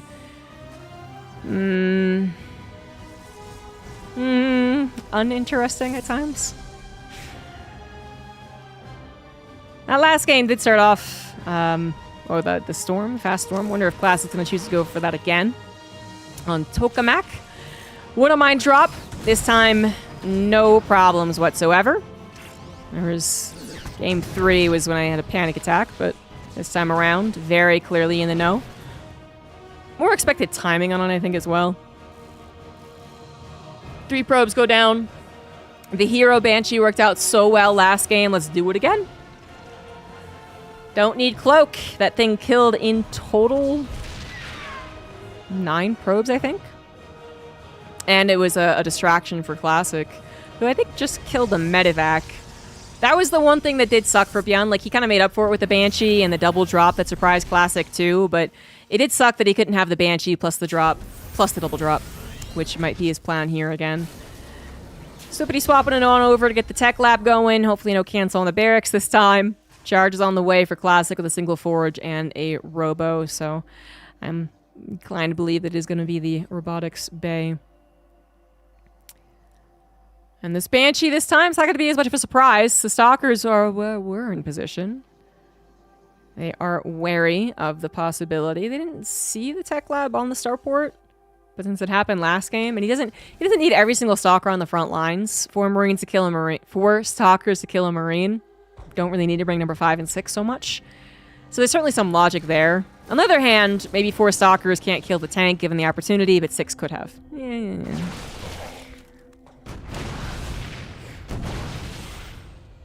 Like, for instance, do 6 Stalkers 2-shot that tank? I don't know. Maybe not. Now he brings the Stalkers to the front, though. Did he kill the Banshee? No, the Banshee pulled all the way back, so... When Bjorn sees that more Stalkers have gotten on the front lines, he might go in with the Banshee. Really good highs on Bjorn, by the way. He is just eagle-eyed for these observers as soon as they come around. Classic's Robotic Bay has just finished. Robo now producing the Colossus. Extend Thermal Lance instantly as well. And Classic is notably stopping on the probes. Well, I think 3 more probes is literally all he's going to get. This is when usually Classic has to, first and foremost, worry about the attack incoming. Wouldn't be surprised if Bjorn repairs that tank. 3rd CC on location, which, if his army's going to stay at home, is safe. And this is where Classic kind of wants to start pick up on some of the intentions of the army. With the loss of the Observer, he can't really immediately see, you know, when exactly the move is going to happen. As soon as you see medevacs, that's when you have to worry. And if you had an Observer, you could see if they just keep it at home, if they start to move out, if they unsiege the tanks, if they pick up with the medevacs. And this is something that Classic cannot tell, so he's probably a bit worried at this point. He is very much in the dark.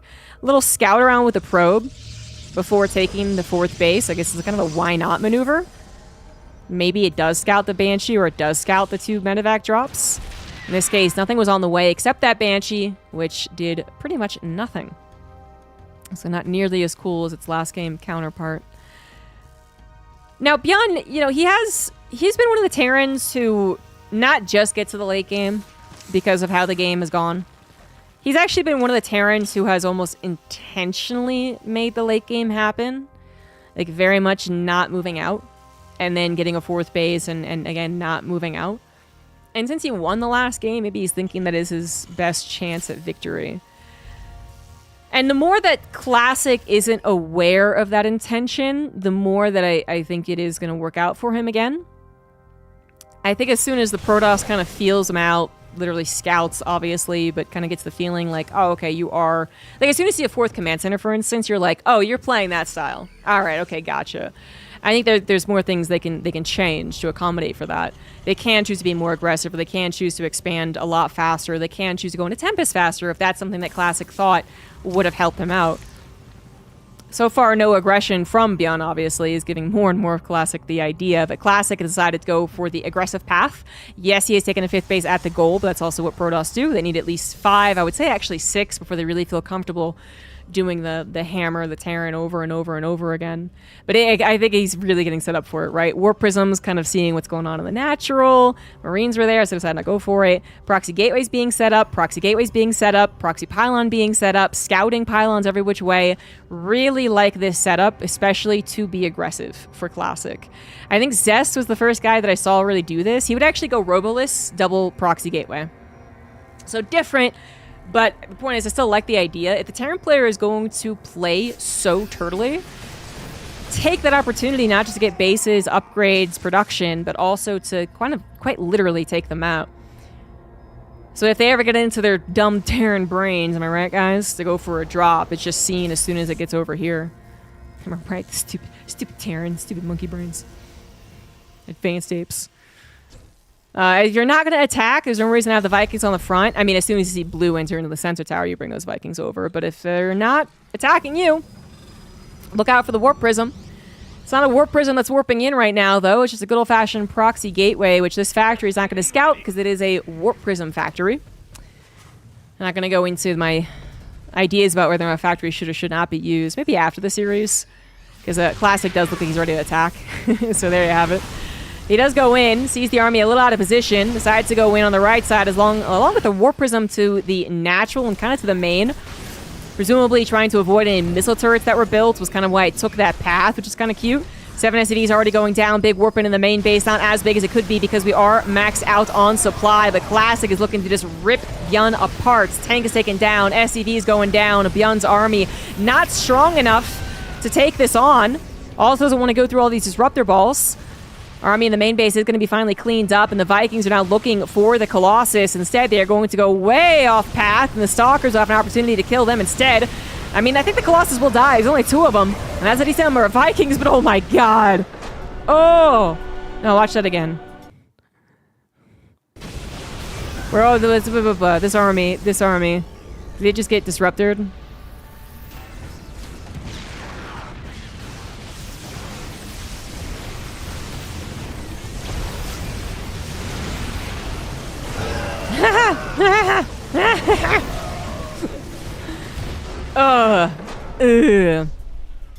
GG's.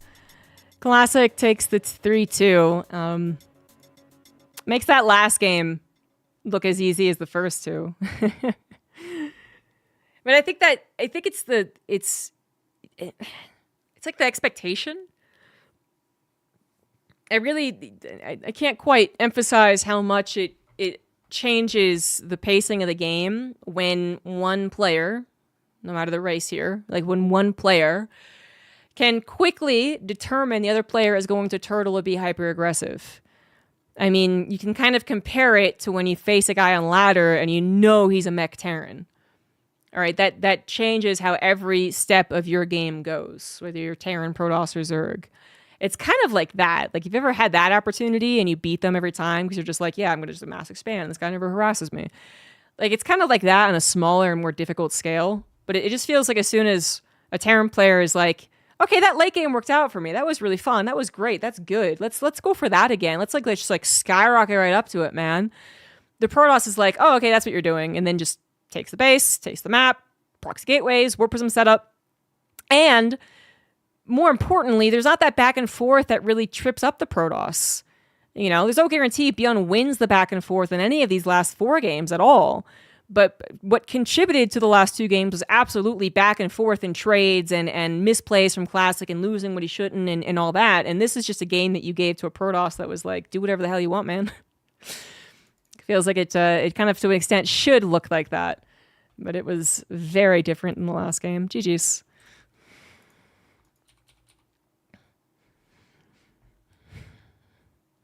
I'm hoping for EWC to be all games. Everyone just sits on the map and behind the entire thing out. No. I am excited for any type of meta development, though. I think that was said after I was talking about late game. That's the only reason that I'm excited about those games, is because at least it'll be something different. Where it's like, well, here's usually what a Protoss would do, and here's usually what a Terran would do, and you're like, oh wow, this Protoss isn't doing anything like I expected. But obviously, if they do that every single game, it would just be like, ho ho ho. I have run out of things to talk about.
Excuse me, I need to go yell at someone on the internet.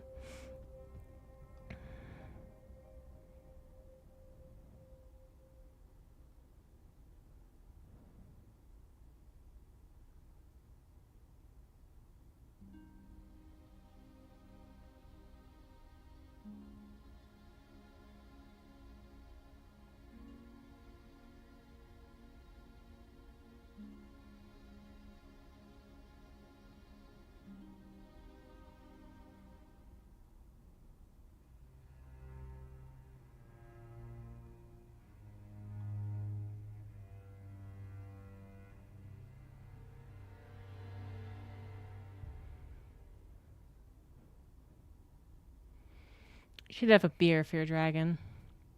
I'll have a whiskey, and we'll both post on Team Liquid.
Oh, don't use the wrong routes. That would be very... That'd be embarrassing. Should I actually post on TL? I mean, only if you want to.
I'm posting on Team Liquid about the RSL Revival Patreon money discussion thread. Because someone said that I was being snarky, unhelpful, and conspiratorial. Which, excuse me, I've never been snarky in my life. I have never done anything wrong, ever. Thank you. But seriously, in that thread, I absolutely 100% wasn't. And I am offended.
You know, there's some drama, I guess you could say. Basically, someone pointed out how much money RSL is making to the event organizers and not to the players. And people have opinions on that.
I'm trying to think if I wanted to, you know, write this.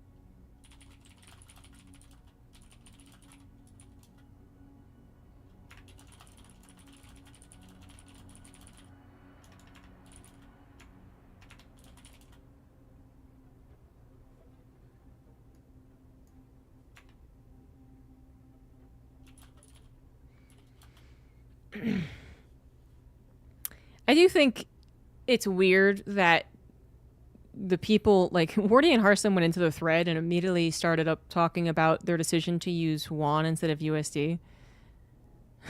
And I think that's just, like, the smallest issue about RSL.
Hmm.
Well, I'm not casting now, so I'm not showing off as much multitasking as I usually would.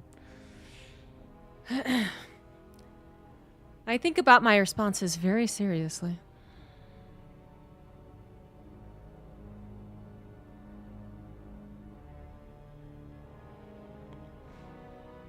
And it's almost always like, I'm going to put this way, I'm going to put this that way. No, I think I'll put it that way. No, I'll actually do it this way. And then I just delete like 75% of what I just said. That's posting on the internet for you. Hello.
This is a typing stream? It is now.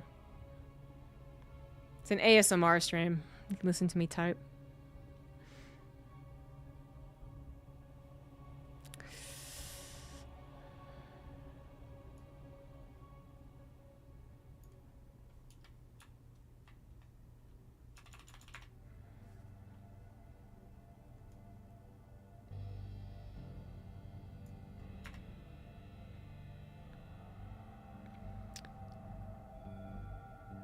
At the end of the day, I just want to say that my posts in this thread are not snarky, unhelpful, or conspiratorial.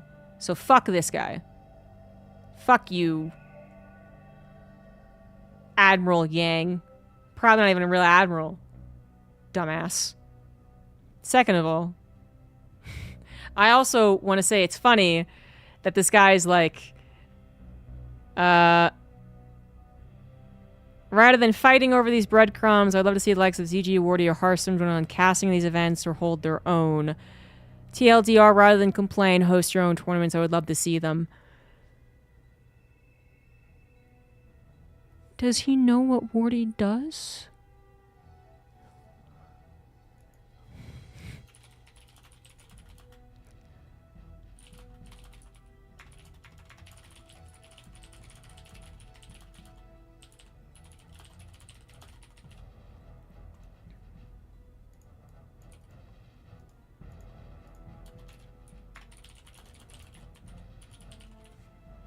Okay, that's how I'll end it.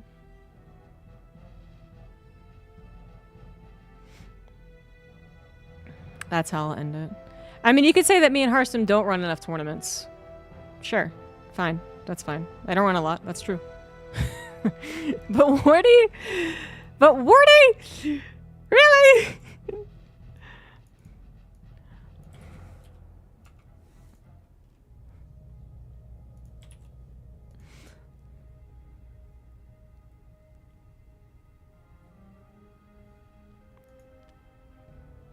I hate it. I hate it so much. You tell me. You tell me.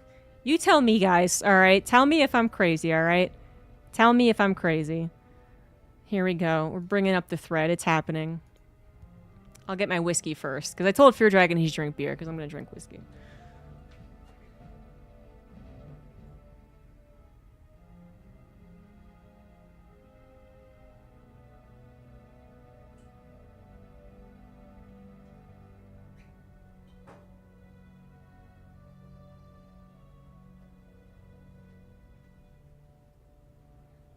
Okay. Okay, here we go.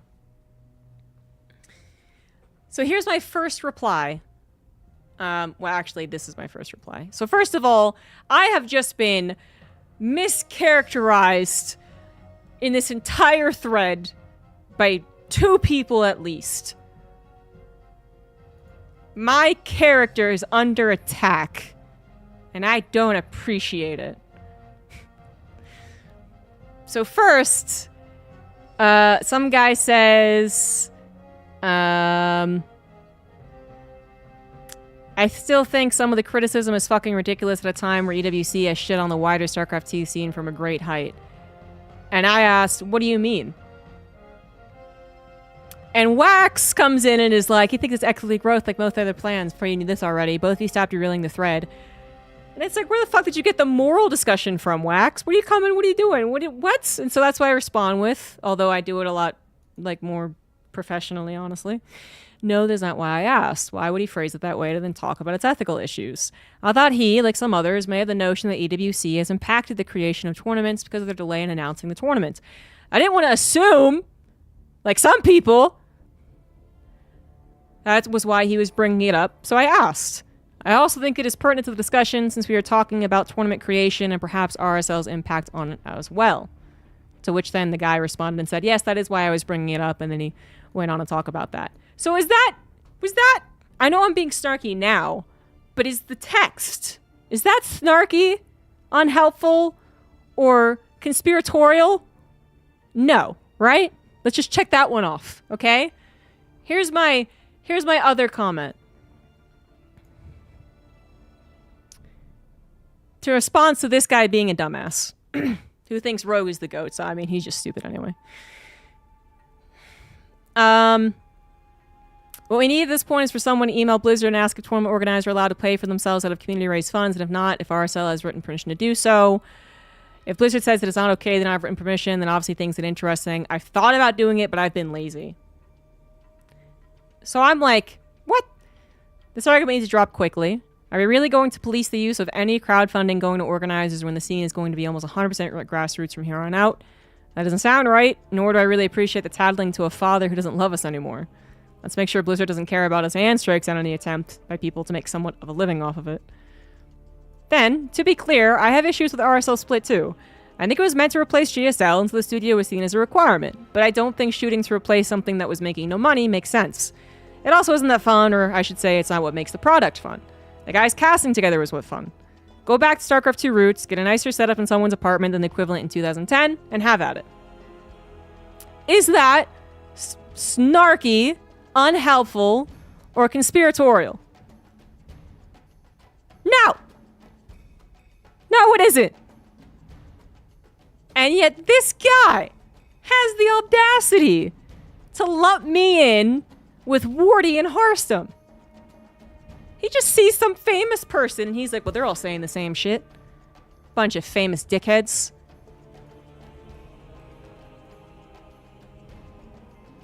I'm nothing like them.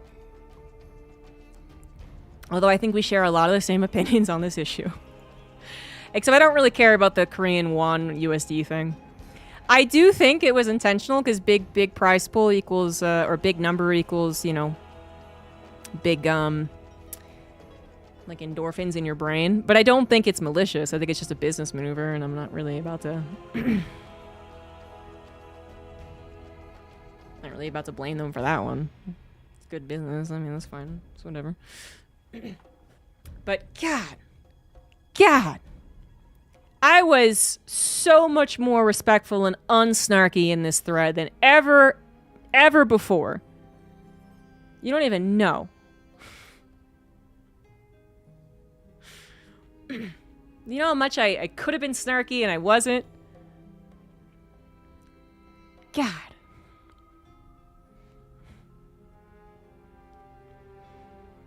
Like, my opinion that they shouldn't have a studio is, like, bad. How is that bad? You might disagree, but how is that a bad opinion? Thanks, Madison 1. You all know how I can be. And I wasn't in that thread, and then someone still blamed me for being that way. God.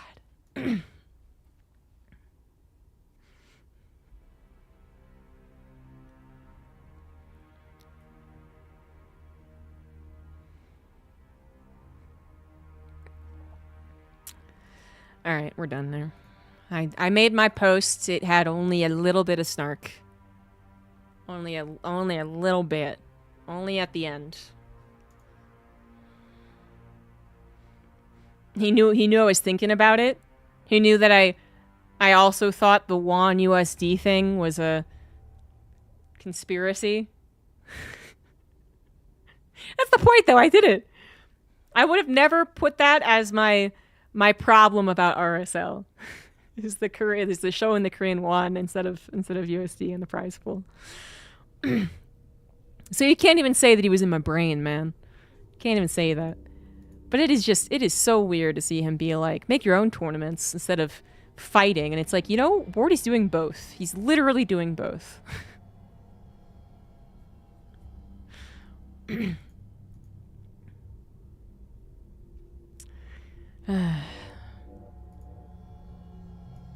I think he just lumped me in with all the other commentators that posted. Honestly, I think that's all he did. Unless I forgot about a comment. Maybe I slept comment. I was like sleepwalking, but with Team Liquid comments.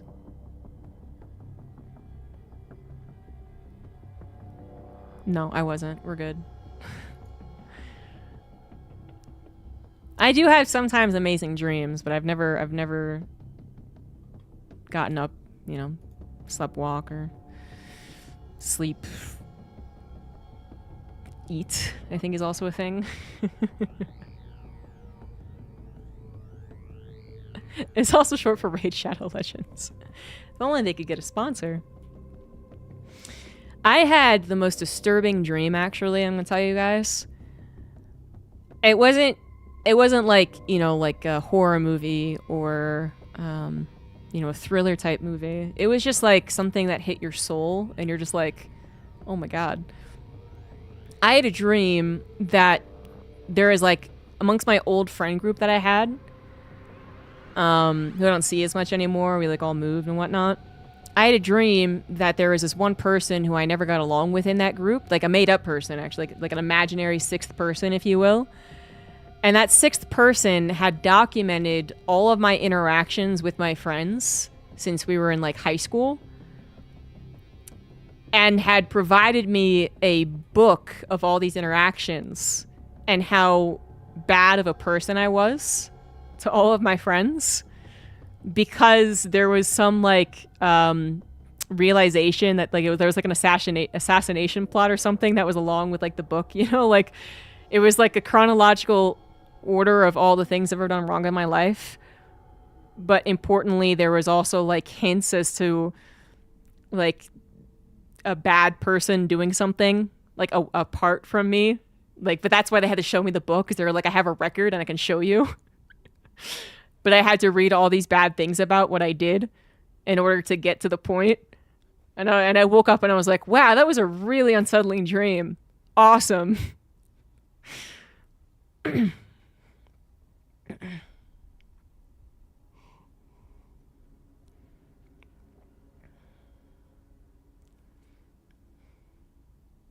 Yeah, that was the hardest my brain's gone after me in a while, though. Like, I've had dreams where, you know, I hadn't really had, like, the best of friendships towards the end of one of these friendships, but I think we both made a lot of mistakes, I guess.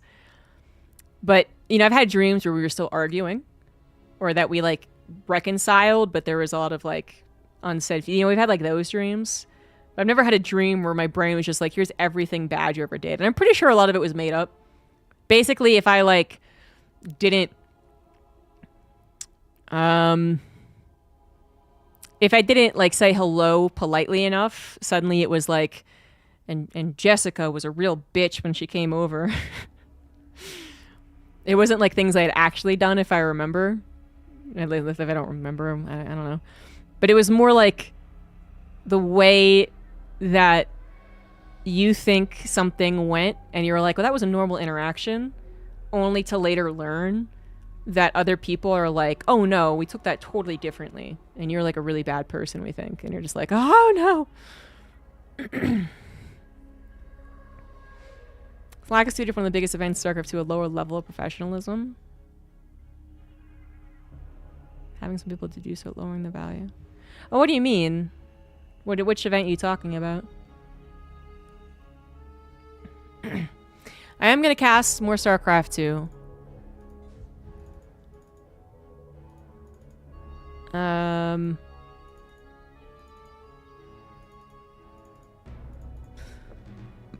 I'm gonna go to the bathroom first.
This happen often?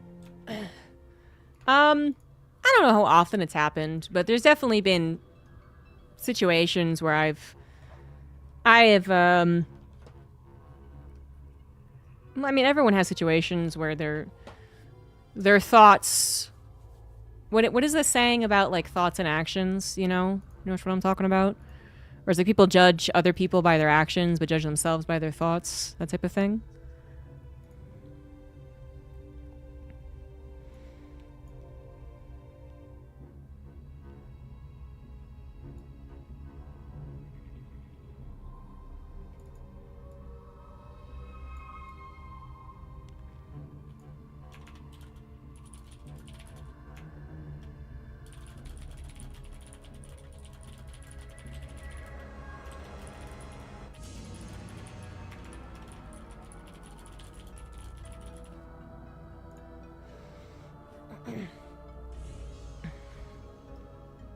It might have happened because I had talked to my sister-in-law, and we like talked about the first time that I met her, and she was like, "Oh yeah, you clearly didn't want to talk to me."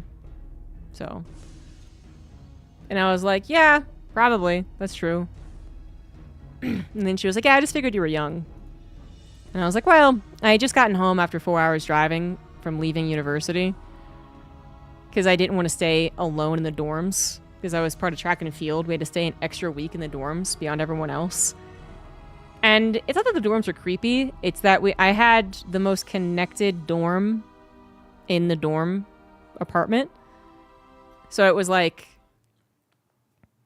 3 people in one room that connected via the bathroom to 2 other people, that connected to 3 other people via a hallway, that connected to 2 other people via a bathroom.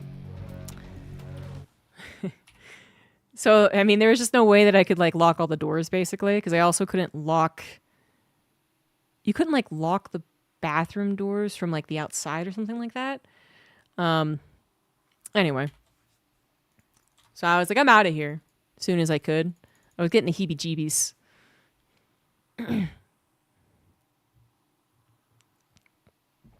RSL is not even that big. Well, the prize pool isn't that big.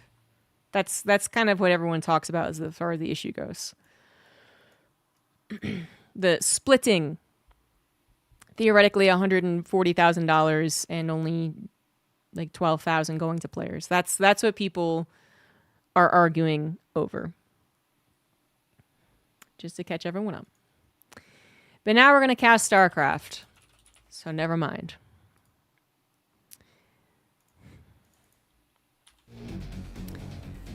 We got ourselves a TVZ that apparently is very interesting. In the bottom left, we do have Team Liquid's Clem.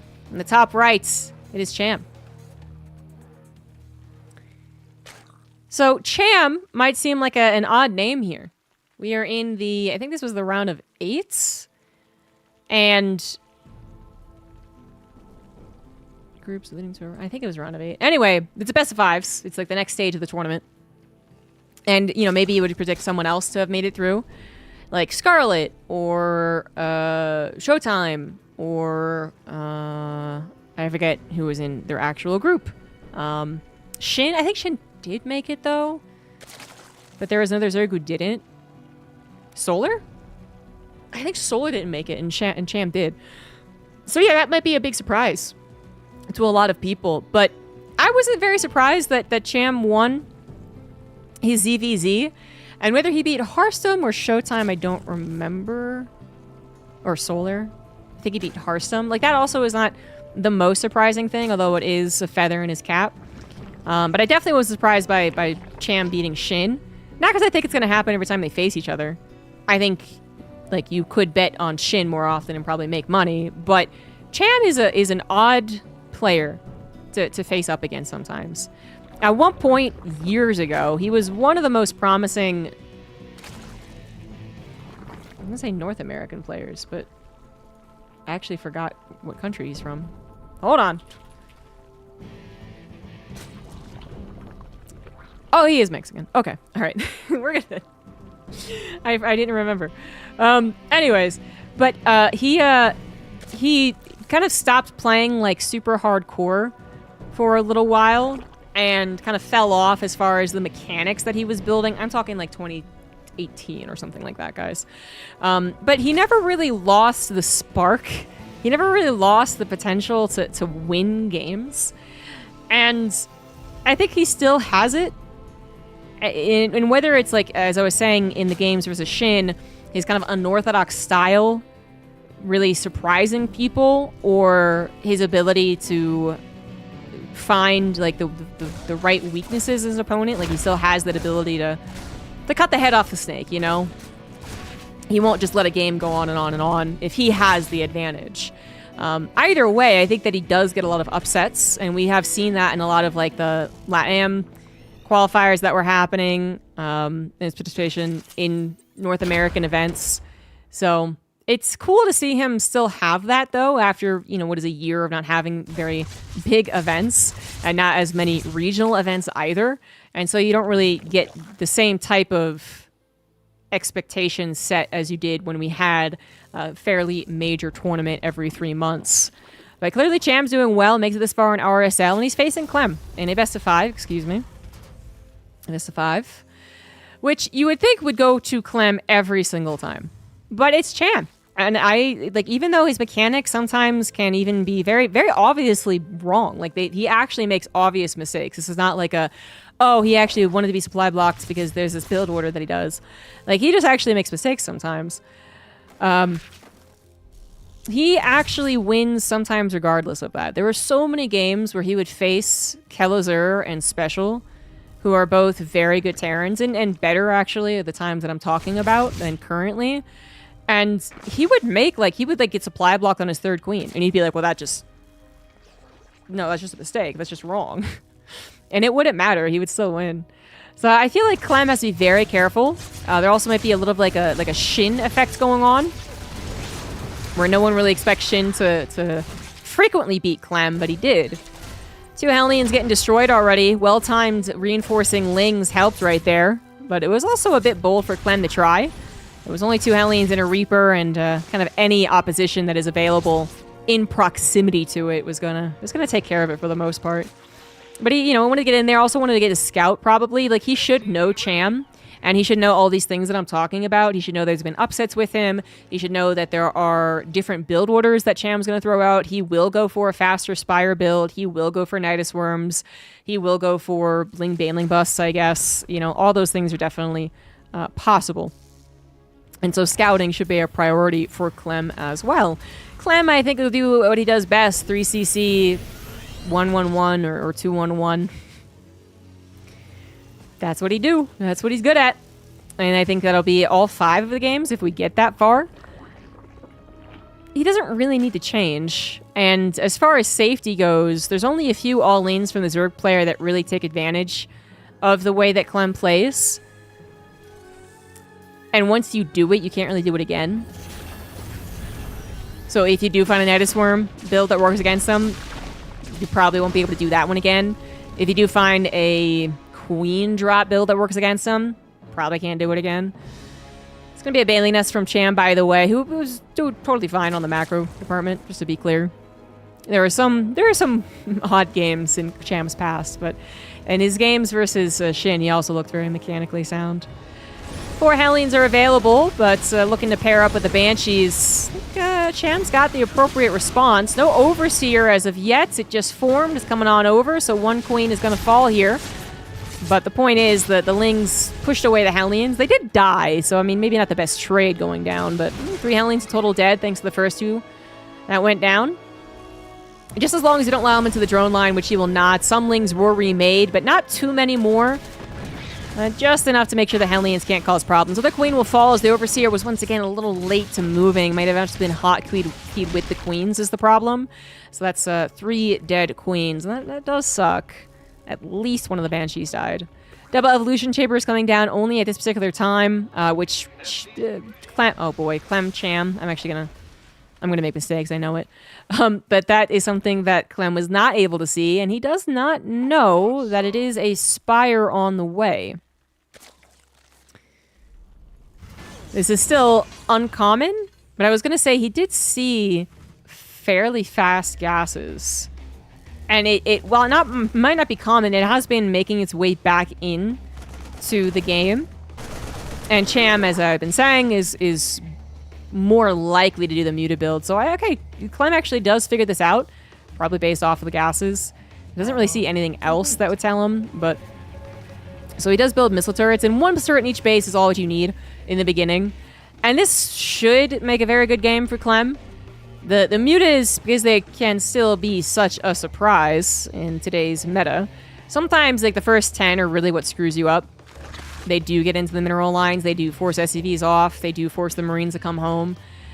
But you do still want to be careful, even if you know they're on the way and you have your initial protection, just because the aggression can be kind of good. And we have our little mix-up in the middle, where I don't think Clem was anticipating the army to be there, but he decides to take the fight. Does lose both of his tanks, but took down every last Baneling. And now the Mutas clearly are going to be running home, which might encourage Clem further to just go for the attack, of which he has quite a few units, by the way. 8 Raxes. Great response to someone playing Mutas. Another reason why Mutas might not be particularly popular nowadays, if you can figure it out very quickly going into an 8 Rax, is a near impossible thing for Mutas to hold. There were metas before where, I don't think it was exactly an 8 Rax, but some type of equivalent large-scale 3-base attack was handled by Mutas, but it's supposed to be very, very difficult. This is on creep, so maybe a little brazen by Clem right there, but it was also before the 1-1 was done. Banelings grabbed some connections, and a few more are available, but taken out by the tank, and now it is only the Mutas, 10 of them up against about 20 Marines on the front line. More dotting the mini-map as we watch the reinforcements come forward. Clem is just looking to exhaust the Zerg player. Taking out Evolution Chambers means no 2-2 ever. I don't think we're going to get there anyway, and the Baneling numbers simply are not there. 5 more Banelings and 5 more focus fires I expect. That's exactly what happens. And Clem does take game number 1.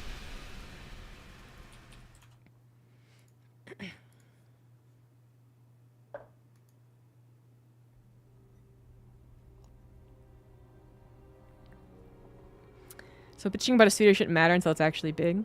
Well, I don't get where you're coming from. People are saying, you know, why do you need a studio? Why do you need so much money to go into a studio and so little to the players? Where I don't know if that's what you're saying, or you're saying, why are you guys complaining when so little is provided?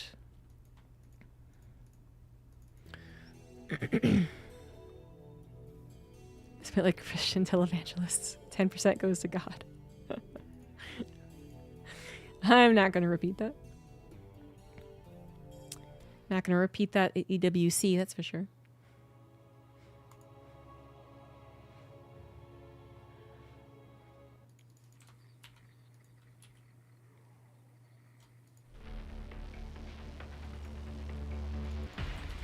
So a quick game 1 goes to Clem. Now he's in the bottom right. Top left of Maganatha, it is Cham.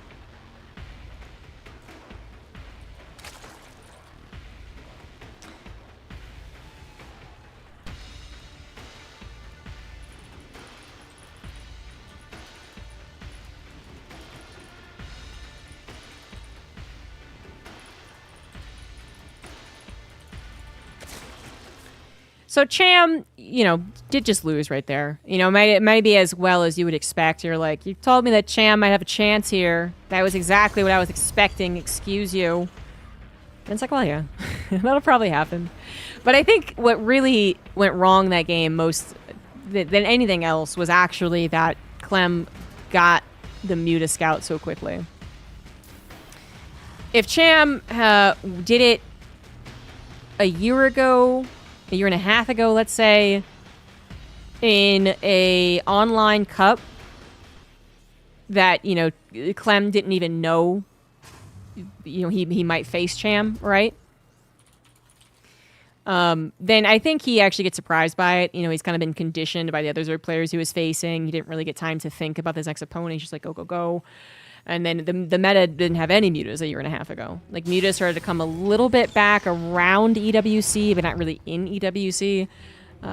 So I think that's, like, even if you scout things that do tell you, you just are like, that's the last thing on my mind. I would never think about that. Why would you do that? But now it's a little different, and he had a little bit of time to think about it and prepare. And, yeah, I think he's going to be really on guard against that. And it's just such a brutal response to a fast Muta build as the 8 racks. Like, legitimately, it might even be called a build order loss. There's not many that really exist, I think, in StarCraft 2. You have to get extraordinarily lucky. Usually they're like cheeses, you know, up against someone being a little too greedy. But I think an 8 racks versus a Muta build is kind of up there. As I said, there's been aggressive Terran plays against Mutas in past metas, but very different games. I mean, balance all over the place, depending on how far back we go. For the last time we saw Mutas commonly in this matchup. Usually it's more just you either don't figure it out that it is Mutas, or the Mutas are coming along on something really weird, like a 2-base Muta. Because then, like, the two-base speed isn't supposed to be good either, really, but at least it's so off-putting, and you really don't get the same push out and flow that I think it's different. Of course, Cham also had all of his banelings found off of creep by Clem, who was paying attention to his army, so that didn't start things off correctly, but I think even without that, unless the opposite happened, unless Clem wasn't paying attention to his Marines and they all died to the banelings, in a totally neutral zone, I think Cham just loses against an 8-Rax, actually. And it's on a map that's, you know, pretty common for it, too. And, you know, maybe it would be better on this map, which is the largest in the map pool. But will you do it a second time in a row after it fell on its face in the first game? I don't know. It's going to be a 2-1-1 from Clem, so he doesn't feel the need to go into those Banshees. The thing is, Cham could go for Mutas again. He also could go for Roaches. He'd go for a Cheese. He'd go for an All-In. He'd go for 1-1 Roach. He could go for Nidus Worm. So the Banshee is kind of seen usually as more helpful in those situations. If you do scout it, though, and like I pointed out, Clem's going to be pretty on point when it comes to scouting. You can hold it with the 2-1-1. You just need bunkers. And then eventually the amount of Marines that accumulate is actually quite good. Going to be just 4 Hellions before we swap on over. Roach Warren is coming down. And now where is it coming down is the question. So a little bit hidden. This doesn't necessarily mean he's going to do something very aggressive with it, but, you know, if they do just brazenly put it right here, it usually means not aggressive. Still could be 1-1 all in, just nothing before that.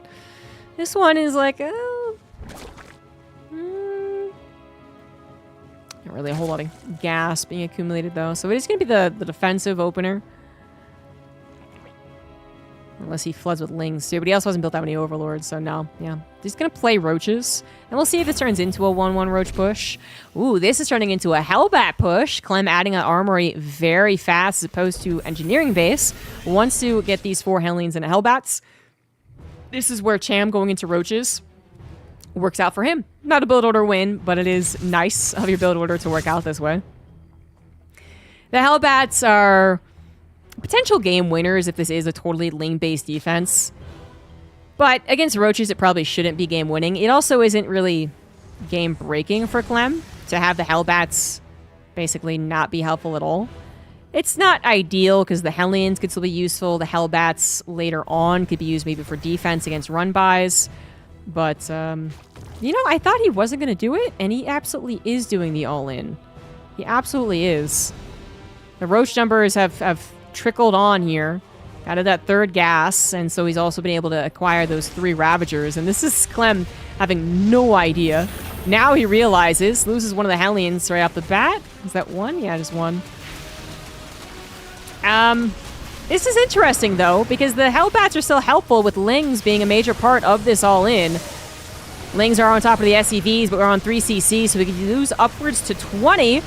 And the Lings are already, well, getting expended, meaning the Roach Ravager is fairly in the open. It's a Canadian right there. Ooh. Ravager Corrosive Battle is not going to hit, and Cham is just going to tap out. Yeah. I mean, if he had stopped at 5-6 Roaches and then just, like, you know, defended, I wonder if that would have been okay. But going for the all-in, yeah, not going to work out against what Clem had. And that is another game that might just be like, well, yeah. I mean, maybe this is going to be a 3-0. And it's not going to be interesting at all. Let's quickly jump into game 3 and see if that is true.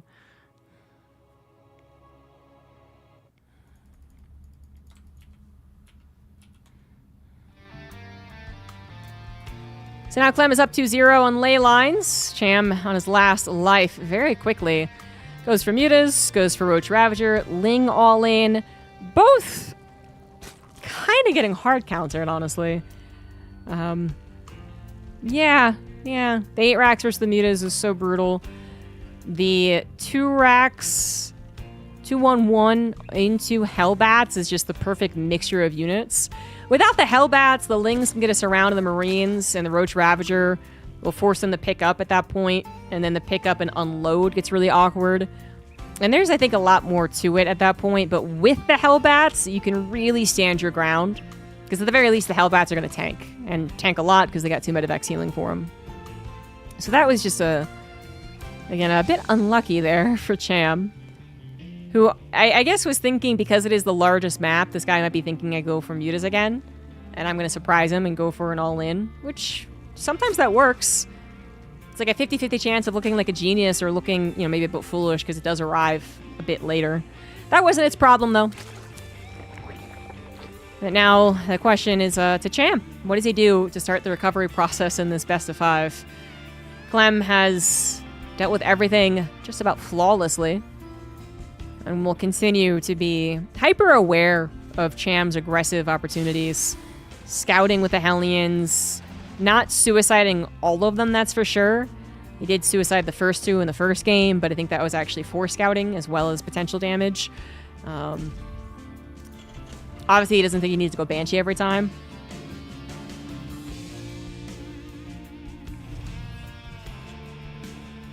But as long as he scouts, should be alright. And he's even SCV scouting. So he's, you know, wary of a possible pool first into maybe roaches, or even just fast ling speed can be kind of annoying at sometimes. He's not going to send that SCV home immediately, obviously prioritizing scouting over all these little tiny boosts of economy that you would want. If you were facing someone who could be equally good as you on the macro front and they could be aggressive, then it can be a real tough call for the pros to actually send that SCV out. If you're facing Cyril in his absolute peak form and every drone matters, every SCV also matters. So, but against Cham, you know, it would be appropriate for Clem to consider himself the favorite to win, and that his worst case scenario is dying before he gets to some type of macro game. It's just, that's the way of the world here. Clem's the reigning world champ, and Cham is not. So, 3CC once again into the factory, into a 2-1-1 by the looks of it. Actually, yeah, he's going to add a starport. Sorry. He's going to add a starport. But a 1-1-1 instead of the 2-1-1. And we'll see if he gets 2 Banshees or not. Third hatchery was kind of snuck in there. That was the nice thing. The SCV staying around that kind of was supposed to block this hatchery. So something going right for Cham in the first 3 minutes. His Overlord might not see that it is a starport, but it might see the Banshee coming along.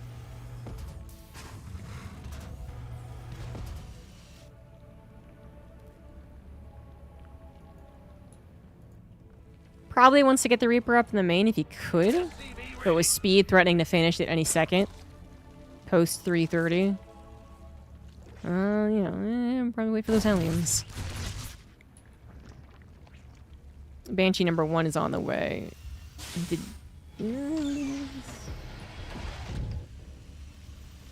No cloak?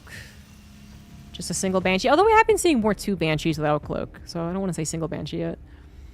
Hellions just continuing to try and track, you know, are there drones making? Are there lings responding? So far it is queens. Are there roaches responding? Which is really what they need to be, I think, the most wary of. So they can't just pick a lane and stay here, because then the roaches could be going the other lane. Oh, they're going to go for it. Oh, there are lings available.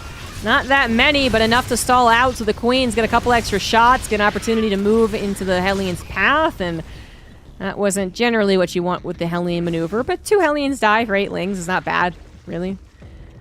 And then you did get some fair scouting, so again, no roaches popped up to scare you. Layers on the way for Cham, as the cloak was added on. Here comes the stim. Clem might experiment with Cyclones at EWC. He's not the biggest mech abuser. And this is, actually might have been the second scout. Yeah, Spore Claw's coming down if the Overlord did see it. And the layer might have even started when he saw it. Maybe. A second Spore?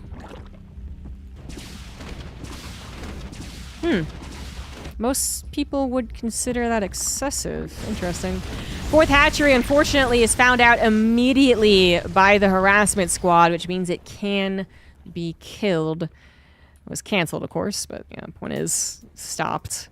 And Cham seems to be having a very difficult time.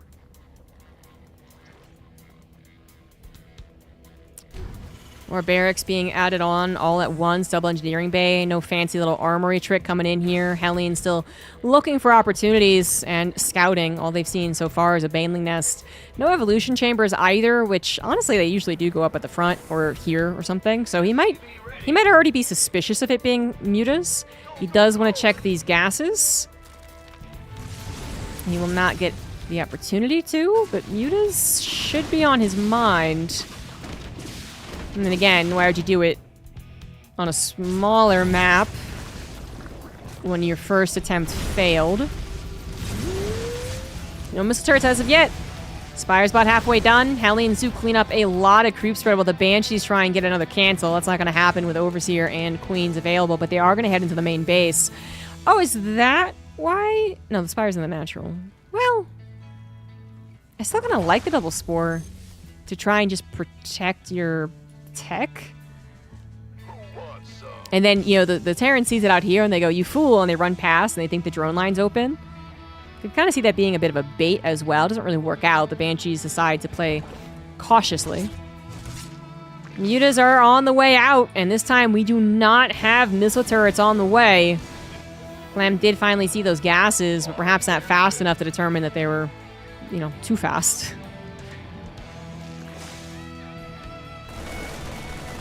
This is where things can get a little tricky. The Mutas actually having a SCV line to bully means that Clem is going to have to stay at home a lot longer. He may not be pre-planning the... Oh, he is doing 8-Rax again. Well, this should still be difficult for Cham, then. 8-Rax is already set up. Upgrades are almost done. Combat shields, of course, not yet. But the hatchery is already under attack. Tanks are sieged up. Hellbats will be ready to go very, very soon. Now's probably the time to go, if any. 1-1 will finish up, but the Hellbats, fortunately, won't be a part of the fight. Banelings are almost all gone, however, and we do have Cham pulling back. Some more Banelings will be available, and that will save Cham's life. Good focus fire there from Clem. More focus fire as well! But without combat shields, the Muta Glaive Bounce is actually doing very effective damage. And that'll be enough to send Clem packing. He does save both Medivacs, handful of Marines, and more reinforcements will be available. A lot of reinforcements will be available with the 8-Rax. It's going to be a tough defense for Cham. Doesn't have a lot of creep spread to work with either. Upgrades haven't even started. Whoa! Okay, that is super, super late in the upgrades. More Banelings being sniped down. And the Ling Baneling isn't quite cutting it as more snipes go on through. More Banelings are coming on forward. A tank's going to need to help out here, or a pickup will have to happen. 1 or 2 more Banelings left. Tank left alone, killed. Marines will survive. And that gave Cham maybe more time for the Banelings. Oh my god, 1-1 still has not started. All he's got is this the flyer attack. 5th base is done, so that's helping any larva problems that usually do exist with the style. Cutting off the reinforcements is usually a good idea, but the Muta has never got an opportunity to go after the mineral lines, of which, of course, now they do have missile turrets, although the Muta count's higher. One missile turret won't cut it. A couple of Marines on the front, a little injured, or picked up and evacuated. Clem's not gonna stop attacking here. He knows he has a great opportunity. Limited creep spread, limited pressure on his side of the map, well, non-existent, actually. Is maybe a little low in that tank count, and the Bailey number is starting to rise, but just moving off of creep and going for that spread is an awfully good maneuver. Cham somehow holding on to a decent supply, playing this very back and forth game and barely holding on here. Very aggressive maneuver there from Clem. He realizes it was too aggressive, picks up and evacuates, but Mutas are hot on his tail. Tanks have to be sacrificed. Mutas don't chase the Medivacs, they chase the reinforcements, so these units will survive, but some reinforcing Medivacs and a tank went down instead. Clem's about to have 2-2 to still 0 upgrades. I don't know about that one. This should not be working for Cham, but he is holding on. Clem actually affording a 4th command center and a 2nd factory. So even if this particular attack does not work, seems like it might actually... It might actually have to play into a macro game. Again, off of creep here. Tank, though not sieged, immediately shot down. Marines going for a big ol' spread off of creep. Very, very effective. Even more spreading is necessary, however, as more Banelings crashed on through, but now it's only the Mutas, and they are going to be forced to retreat. 8 Medivacs alive, handful of Marines, Banelings, and again, just barely available every single time. Just barely. Trying to focus fire them down, finally gets those last few. A couple of Mutas go down as well, and Cham is just holding on for dear life, and that is going to be a 3-0. GG's. Unless...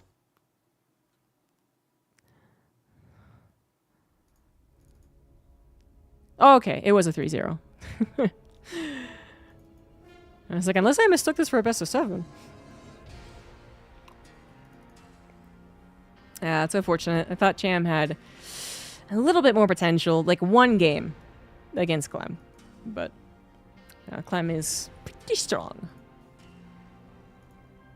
He's pretty good.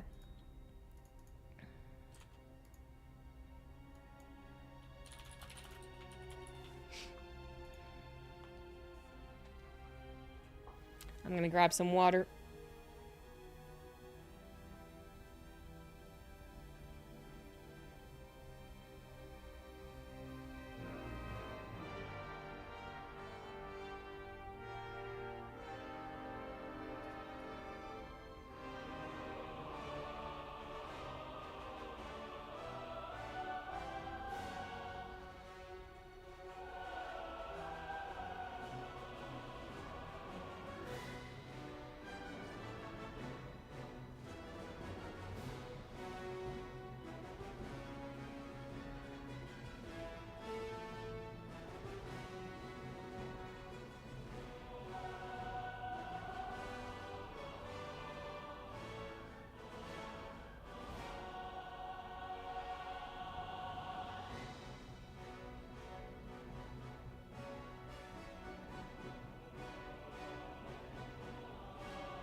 I'm back.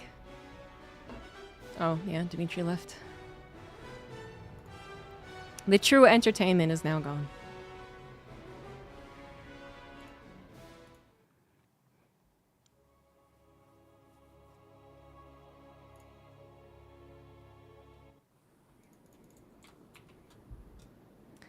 Ooh, another new map.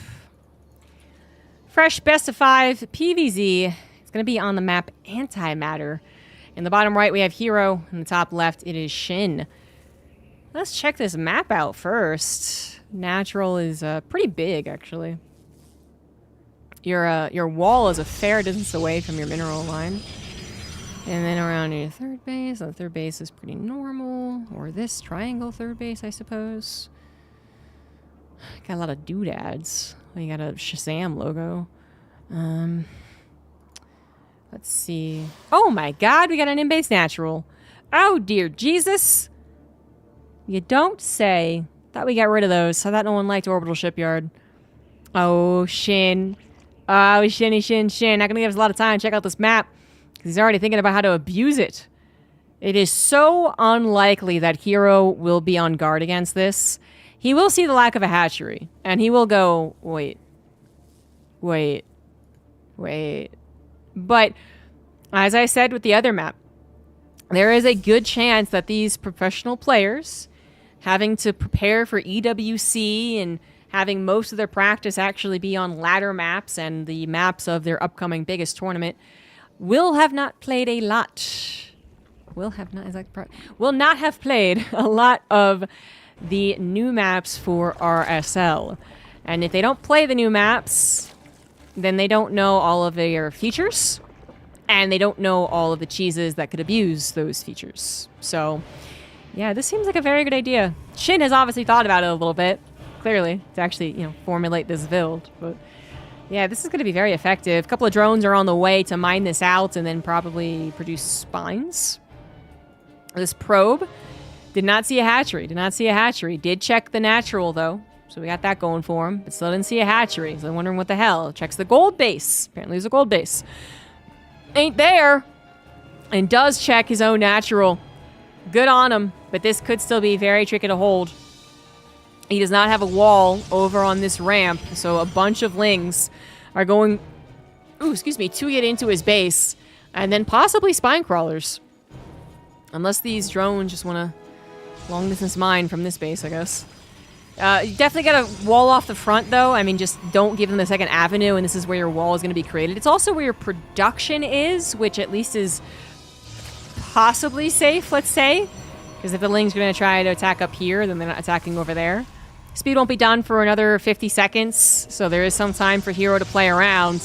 He's trying to get as much as production possible, as well as maybe a little bit of SimCity. Won't be able to wall off this ramp before the units are already here, but he has a shield battery and a little SimCity helping out his main base. Love it. Sentry's here to help out, and will still provide a useful force field later on. Just not on the ramp here. One pylon gets killed, not cancelled. Or was that a shield battery? That must have been a shield battery. And this pylon was killed as well. And now we're going to look at this pylon. Warp gate still not done, but 3 units trying to come on over here, stopping those lings from getting the kill. Speed is almost done, but force field to be available. Now the trouble is Hero has to protect 2 different bases. And that is a tall task before Warp Gate, but when he has Warp Gate, it'll be 4 gateways, and I feel like the setup is very strong. Hero, you know, he remembers. You don't have... Oh, it's Baneling Bust. You don't have too many of these builds anymore, but he remembers how at least to get the party started. Shield Battery helping out the probes currently. Warp Gate finally finishes. A couple of depths are on the way. Only 2 Banelings. Of course, that's all you need. Oh, well, it's going to kill the sentries. Let's see whether he wants to go for the probes. He wants to go for the probes. Force field for one of them. Second one is going to die, and these 2 Banelings should be focus fired. 12 probes have gone down. Only 1 Nexus, keep in mind, but this is very all-in from Shin, and it is starting to lose its potential. Pylon at the natural is going to go down. It's 2 gateways gone from the production, but Hero can't really be affording that much anyway. Shin's continuing to commit to the attack. Remember that he also has drones for long-distance mining, so this is actually a pretty much even worker counts. Cybernetic score could go down, limiting the access to adepts in particular. Hero could still mishandle this. I mean, it's gonna be very, very awkward. Adepts wisely shade back just in case Banelings were also waiting right there. Some creep being stopped. It'll be a long time before there's anything that actually scouts that. Banelings did finish up. Force field's gonna try and help, but only for a limited amount of time. Adepts are really clumped up, and they stayed clumped up. Hero wanted to last second split, but it was too late. 8 probes have gone down as well, putting him at just 9. And that, I think, is gonna be it, actually. Shin, with determination, grit, wins cheeky, cheesy game number 1.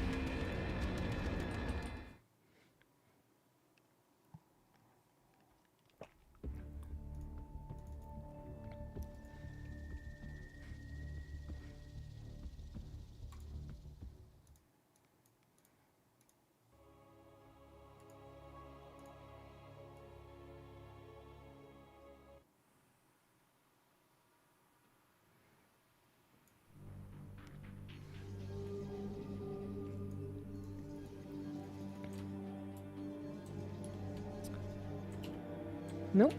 We got Shin taking game number 1. It's a very cool strat on a very rarely played map. In the bottom left, we have Hero. Top right, Shin. I mean, Shin can do the cheese. He can do the all-ins. He can even do the macro games, though. So he really has become a full-on threat.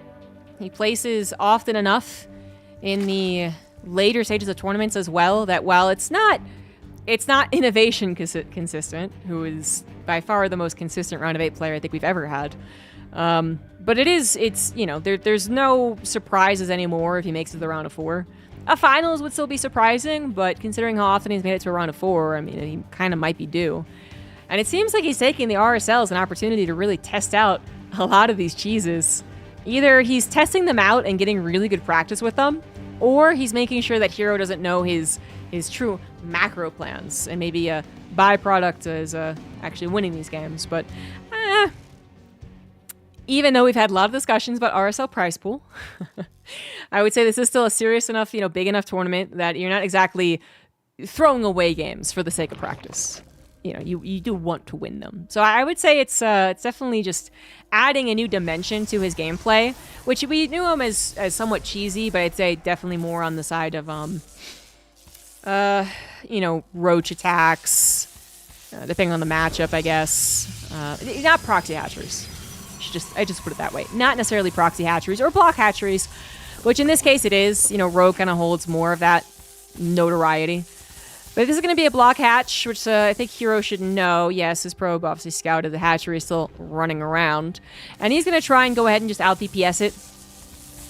Not enough probes, but he was building the Zealot, so that means it will now out-DPS it. And he keeps as much mining as possible. You know, the build gets a little more awkward. You got to build a pylon extra, and your Nexus isn't as fast, but Shin also gives up something for that too.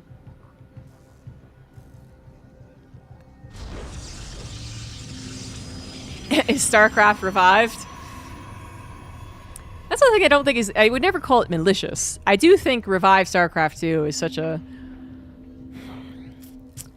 It's a title, is what it is. But it's also just like good business, isn't it? And you think about the amount of casual people who are still looking at StarCraft 2 every now and again, but not always. I mean, how many of them thought that StarCraft 2 was truly dead? It's a hook.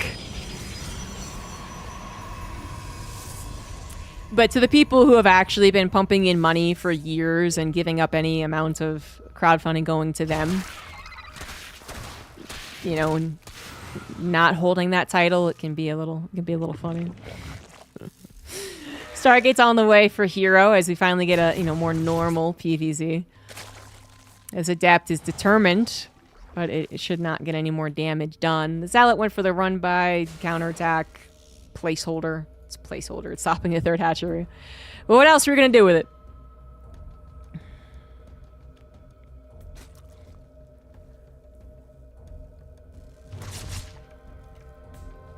It should give Hero, you know, a better chance of winning the game. So his PvZ is quite good. But Shin really become quite a threatening player at any stage of the game. This drone still getting a lot of scouting done, but, you know, what a surprise, am I right? Oracles. It would be nice if you could stick around to see the second unit and the third unit possibly out of the Stargate, but the first Oracle might decide to kill it. Second Oracle still isn't a surprise. It's a question of whether or not this drone survives for seeing a Twilight Council timing, I would say. On whether it's, like, too good of a scout.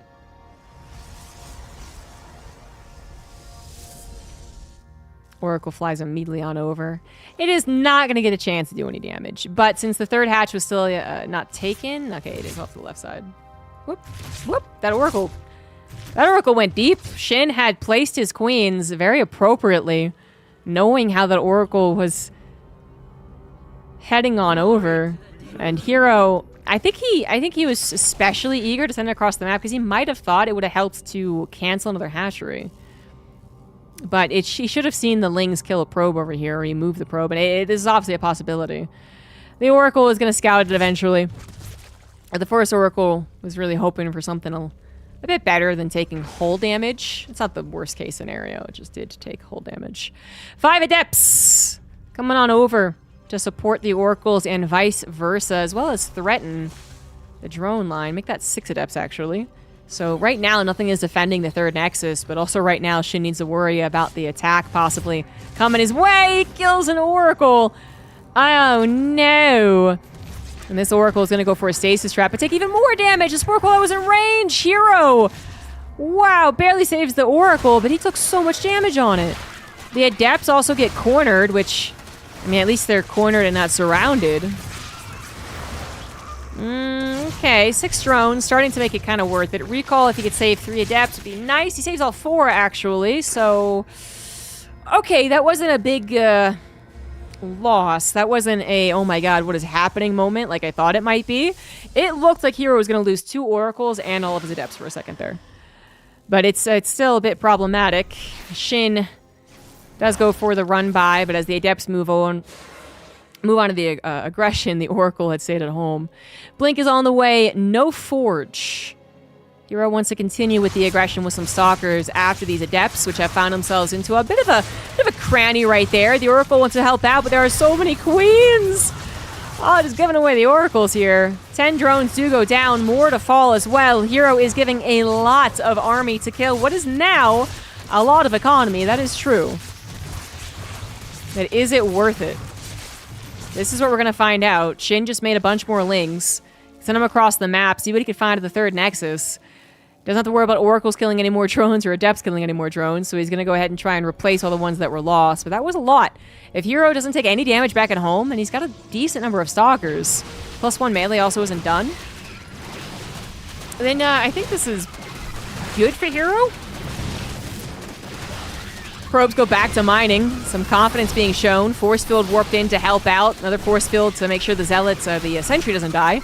And a couple of Zealots should do the trick. Third Oracle was made too. I do like that addition. All right, so that wasn't a lot of return damage. That was some time for Shin to get those drones in.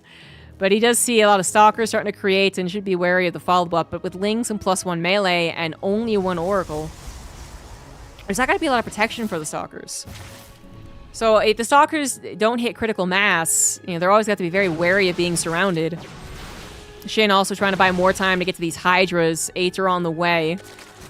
A whole lot of troop spread to work with. Hero going to very courageously run across the map. No Warp Prism, no Oracle accompanying his units. Just straight up runs across the map. Doesn't have a Robo, doesn't have a Forge. Not going to be very quick on the reinforcements, but he wants to stay aggressive.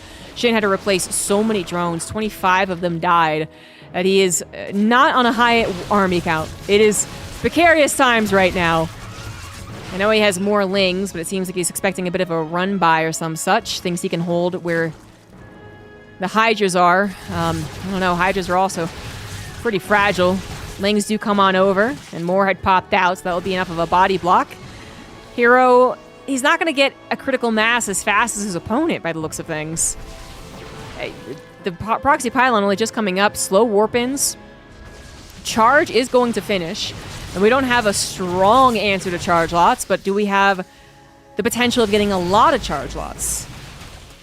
It'll certainly help against the Lings that are covering the Hydras. More Queens getting pulled to the front lines. Hydras being sniped when given the opportunity. Stasis traps trying to ensure some amount of retreat is available. Oracle does get taken down once again. Stalkers on the front line also getting taken down. Still no charge lots. Couple are now being added in. Guardian Shield very helpful against this composition. A very aggressive blink. Good lord.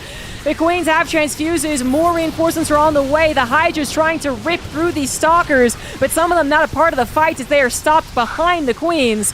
And this might have been good enough for Hero, but the supplies are still okay for Shin. More Lings are coming in here. The Hydra's finding an opportunity actually dive after the Stalkers, and Hero is forced to disengage. Lings go after the reinforcements, add into the surround as well, and Shin holds, and better than that, basically wins the game. Hero with the aggressive blink. That wasn't it. That was not it, actually. That then allowed all of those Hydras that were being bunched up behind each other to actually get full effectiveness. And there are just so many more reinforcements on the way.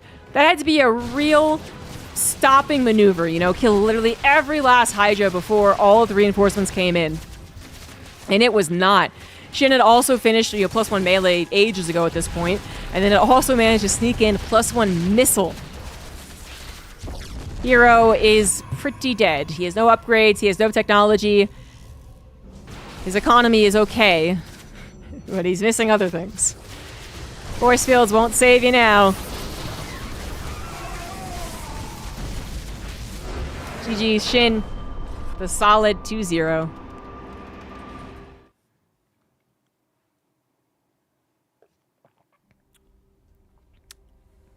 That's interesting, Jeff B. Sauce. I don't know. I haven't seen anyone put it that way, so I don't know if that's a common opinion, but it wouldn't surprise me if some people do. I do think there is an annoying problem where, you know...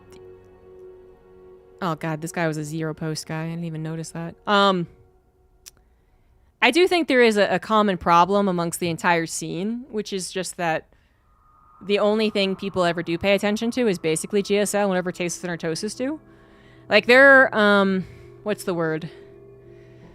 Their searchability on YouTube is extremely high.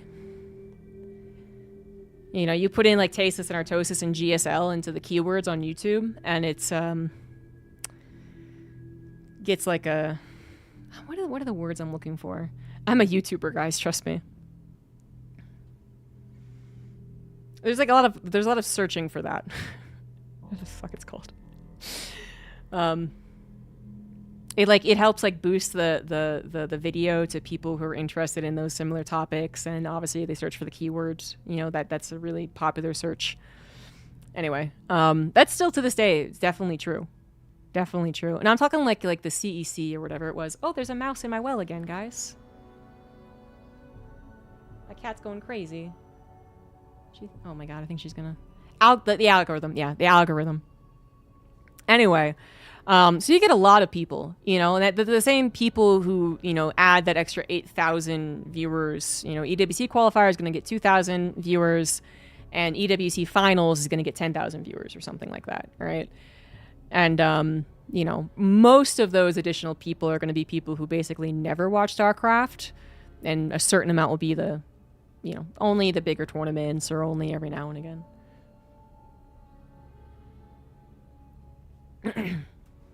And I think that can be kind of annoying, you know, that has contributed to, I think, you know, the whole, like, you know, is it a dead game? Is it doing well? Is it, you know, how it's happening with it? Yeah.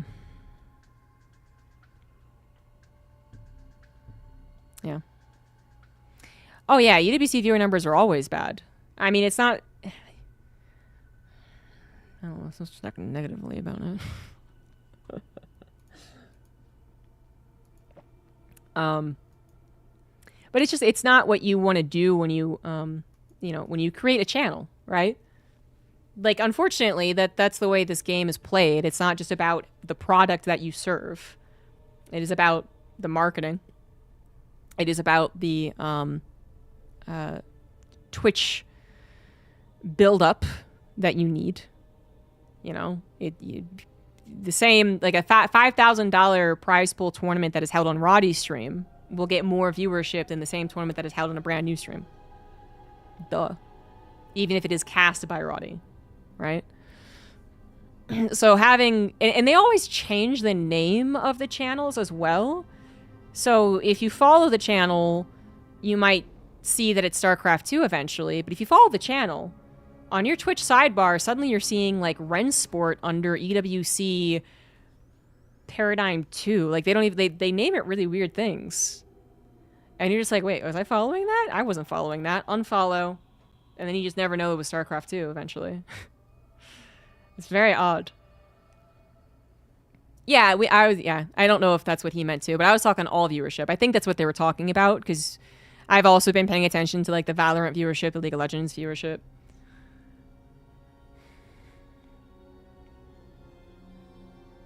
So yeah, it's you know, it's just not a way to actually build anything.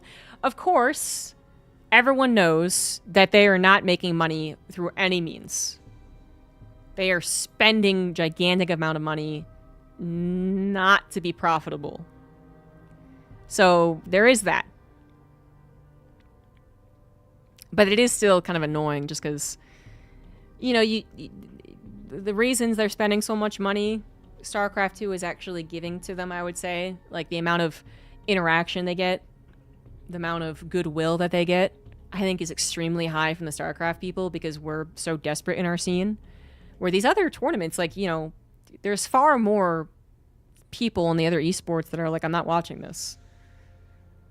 For moral reasons, or just because they're like, oh, it's not a big deal. It's like a show match. Like, what? It's right before, like, the World Cup of this thing. Like, why would I watch that? But because they do, you know, it is so difficult to track, it's still one of those things where it's like, well, really, is it enough? And it's like, it could be so much more if it was easier to follow. And you would get even more goodwill from the StarCraft community, but I'm not in charge. I'm not the boss here.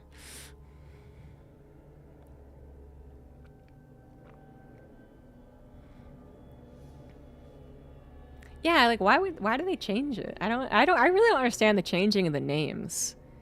They also seemingly keep adding new ways of communicating. So our talent announcement was on a new account called EWC Extra. And I was like, what? What? I don't understand.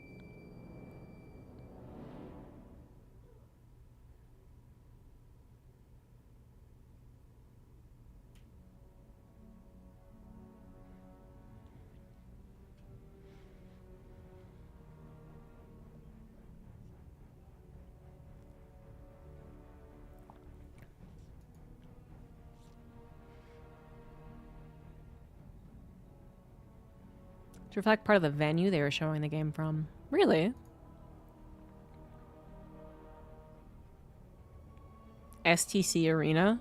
Ah, I see what you're saying. They have a sponsored arena. They have a name sponsor for their arena, and they probably package the sponsor with the Twitch name also being the sponsor name. Okay.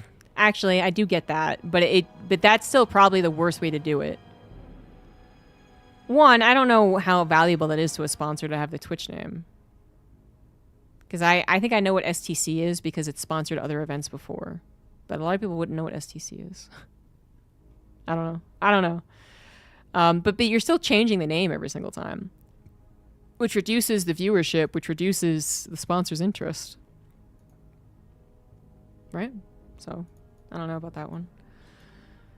It's not like the name of an arena, which really, you know, no one needs to make sure they follow correctly. They show up and there's a bunch of banners for the sponsor and they're like, oh, okay.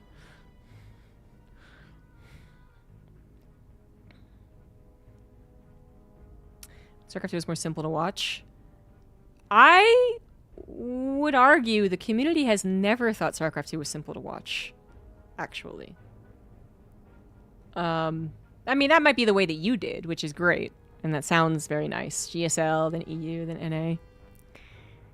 But there's definitely a lot of complaints, which WCS was formed to kind of fix, to be fair, so you're kind of right.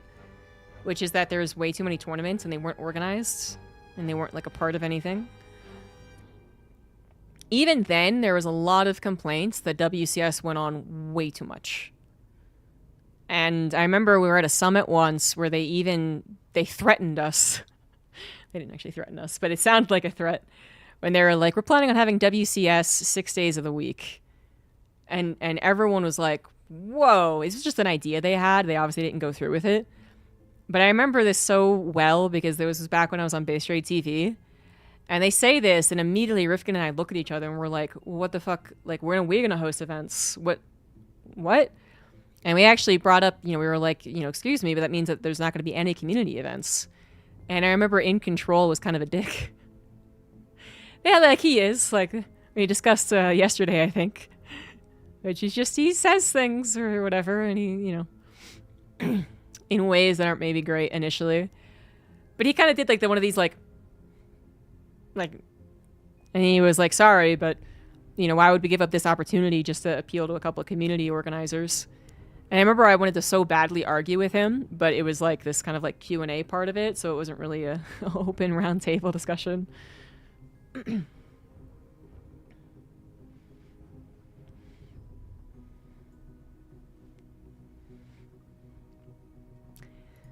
You know, now that you say it, I know STC, and not just the Pro Gamer. I know STC has sponsored something. I feel like they sponsored TSL or something.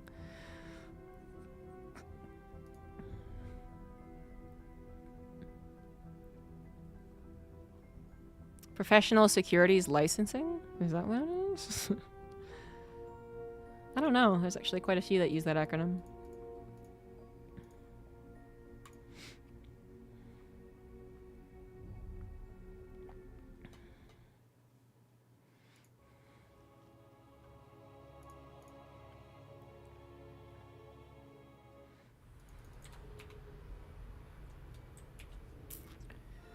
We're on kill switch for what could possibly be the final game. Middle right, Hero. Middle left, Shin.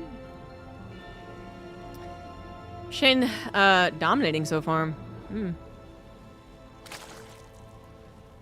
Okay, then I did not know what STC was.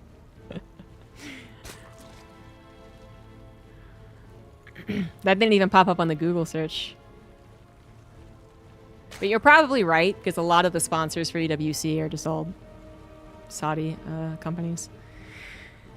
Alright, so Kill Switch, another one of those new maps. Shin had a very well-prepared build on the first new map. It doesn't look like he's had anything in particular for the second unique map of RSL. Hero actually, I thought, had a very good response to it, too. It's just one of those builds that is so difficult to control. Having to protect 2 bases as a Protoss is almost impossible. I mean, that's kind of why walls exist. That's kind of why PvZ looks the way it does. We haven't thought about it in years because not too many of those cheeses happen. A lot of the cheeses are forced to, of course, attack the front, which is still only one direction. But that is literally why you need a wall in PvZ, because trying to protect both bases against a bunch of lings is notoriously difficult. So, and that map in particular had a very long road to your natural wall. Which I think a lot of people don't really think about, because oftentimes it's not important, and I don't think it's why Hero lost the first game, of course. But I think if you ever play Protoss and you play one of the new maps, you're first going to notice the wall and how many buildings it takes to wall, which is very fair. And then you might, if it's really far away, you might notice how long it takes a probe here to get to here. Or from the main all the way to like here. And that's more like the first map was. Like the first map was like main here, and then wall was all the way out here, and the nexus was here, or something like that. It was a lot. And those extra seconds really matter for cheeses. Not for the rest of the game probably, but for cheeses for sure. Anyway, just an interesting note. As I said, I don't think it lost here of the game, and I don't think it's truly game-breaking at all. But just something that you don't really think of when you think about map creation. Until you start to make maps, or you start to die to one of those things, I guess.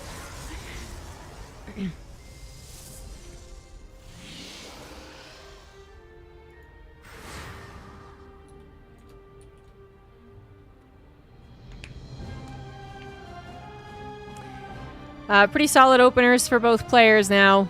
Nothing to really talk about, so I'm looking at chat. That's right, there was a survey, and I did ask how often you look at the sponsors. Yeah, I know 2 sponsors exactly, because Colaris made a kind of like song out of them actually. So I'm not gonna repeat it. It's a fun little song, but I'm not gonna start singing. That's the only reason I remember some of the sponsors.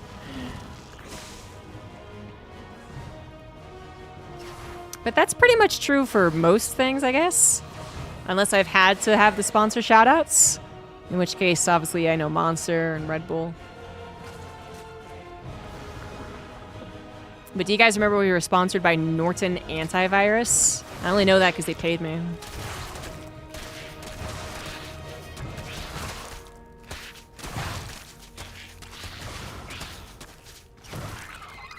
And I really want to say STC was like a phone or something. Maybe I'm just going crazy. Adepts were caught a little bit there, but the Oracle finds a little bit more action than the last couple of games. The first game didn't exist. Second game took a lot of damage without doing anything. This time around it takes damage, but it's alive, and it killed 2 drones. HTC was the phone. You're right. You're right, guys. You're right. That's what I was confusing it with. I think I had one, too. Because it sponsored a community event. It sponsored a Base Trade TV event, and I think they gave me a free phone. I think that's the phone that I upgraded to from my brother's old iPhone, like 2 or 3 or something. I was not a phone person. I'm still not a phone person, but obviously in this day and age, there's a certain expectation for what your phone can and cannot do. And back then, I just didn't care. It was actually just for phone calls. Shockingly.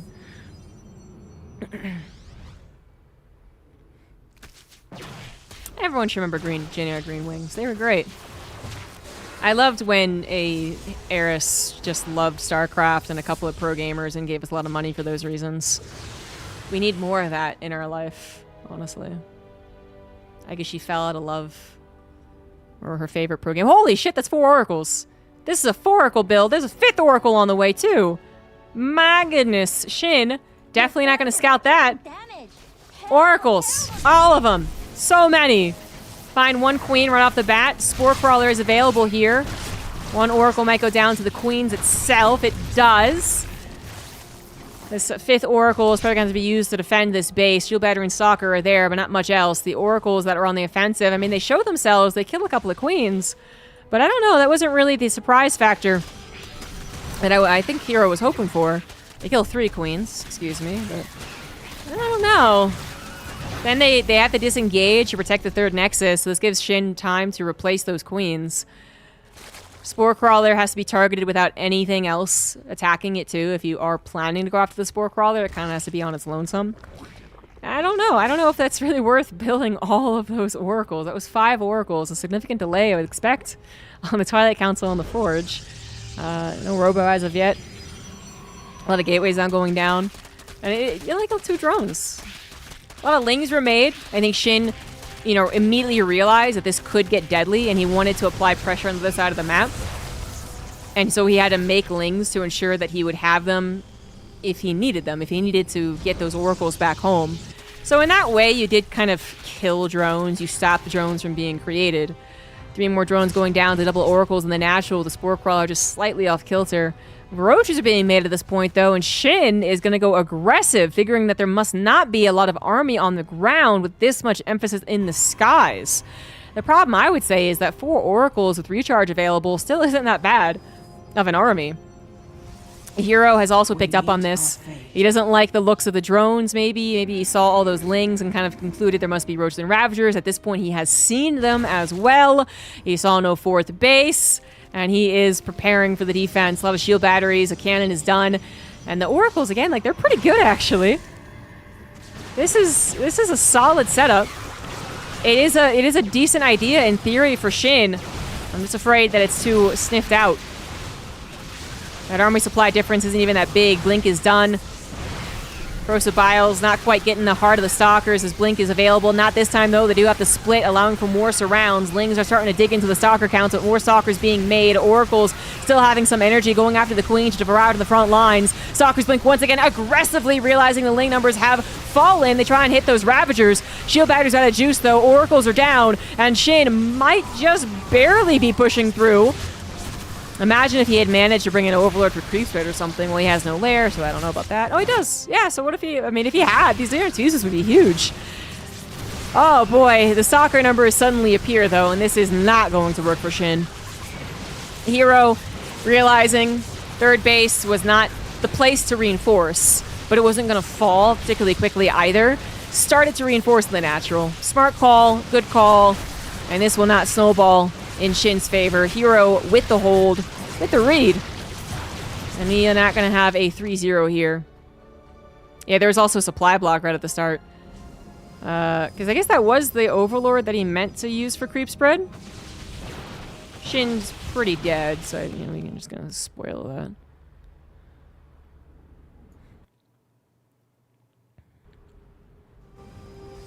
Yeah, this is the Overlord for it. Oh yeah, he immediately sniped it. That was actually really clutch. Creep spread for Queen acceleration. And then transfuse. Could have been big. And I guess the supply block happened earlier, actually. Nice hold.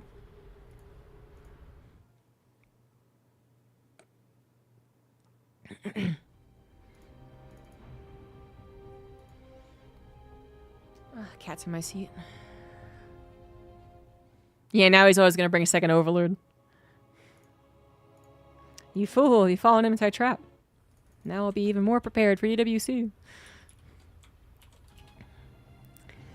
Top right of Ultra Love now is Hero, making that solid defense against Shin, the bottom left, all in. And that Overlord was very clutch. You know, he obviously prioritized it.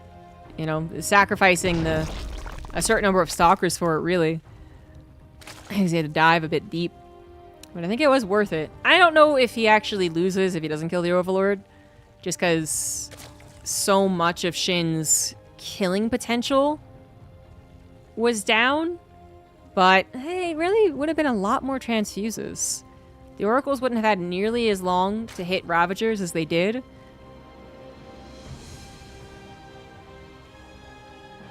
It would have been a lot closer. You know, I think, you know, SAG defense does fall at that point. The Nexus is now truly threatened.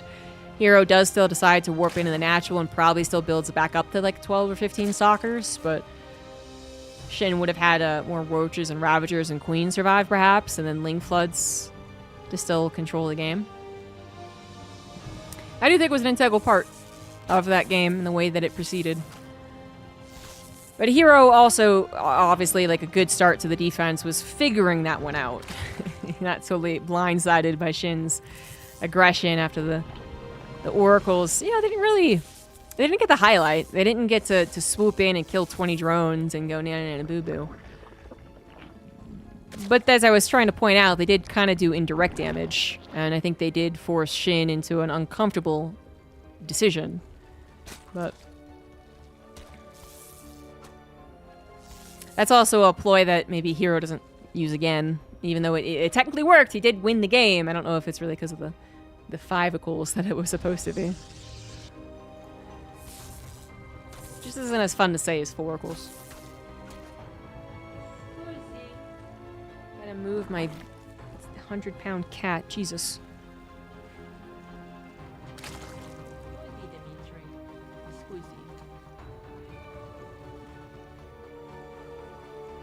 Cat's such a big baby. I volunteered at the adoption charity cat shelter that I do. And today, they had a little tiny kitten. He's a little tiny, like 9-week-old kitten. And she had a missing ear. She was so cute. She's a missing ear. And she was just kind of cute. She was like very much a bouncy kitten. It's on my Instagram if you want to see her bouncing around. Chasing after string with her missing ear. Telling you. Cats with disabilities, they get adopted so quickly. 4 Ling's gonna just charge on in. Honestly, there's not much for a Protoss player to do against this. If the Zerg player wants to make the Lings and then send them right across the map as opposed to defending the Adepts with them, I mean, if they see it coming, yeah, of course they can keep an Adept at home. But oftentimes they don't, and they expect these Lings to be used defensively. You have to make extra Lings to then defend against the Adept pressure, so it is a trade-off. One that looks worse than I think it is. Just like, one that looks like it's like, oh my god, a straight-up mistake. And it's like, well, yeah, because again, maybe you could have put a pylon if you had seen it, or kept the Adept at home to play it safe. But it's actually, I feel like, kind of up to the Zerg player and whether or not they want to do that. I think they could really force it. But 2 probes do go down, whereas 3 in total with a scouting probe, I guess. So 6 Lings were killed, so 4 in the main, and then 2 trying to cover the Adepts. Which, where did they go? Over the right side.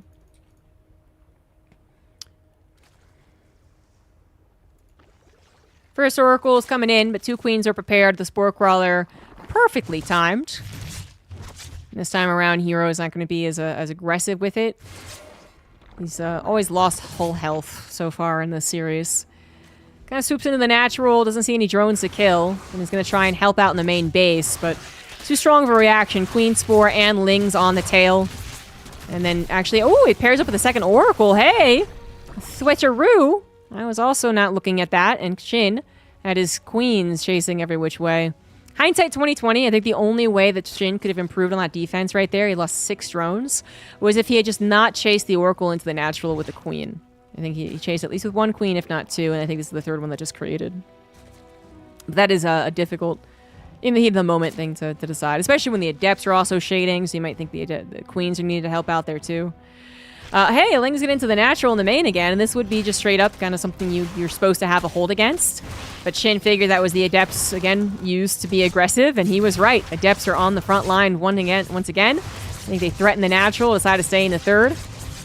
Queens did not kill Adepts very quickly, so you can kind of stick around. And I don't know the Shade's going to happen. The Shade is going to happen. Doesn't like the... does like the amount of Lings, and the Queens were slightly out of position as well. 4 Adepts will become 3 momentarily. 4 could go down, 9 in total. That'll be 8 Adepts for it, though. Yep, last second focus fire. 8 Adepts killed for 11 drones and 29 Lings.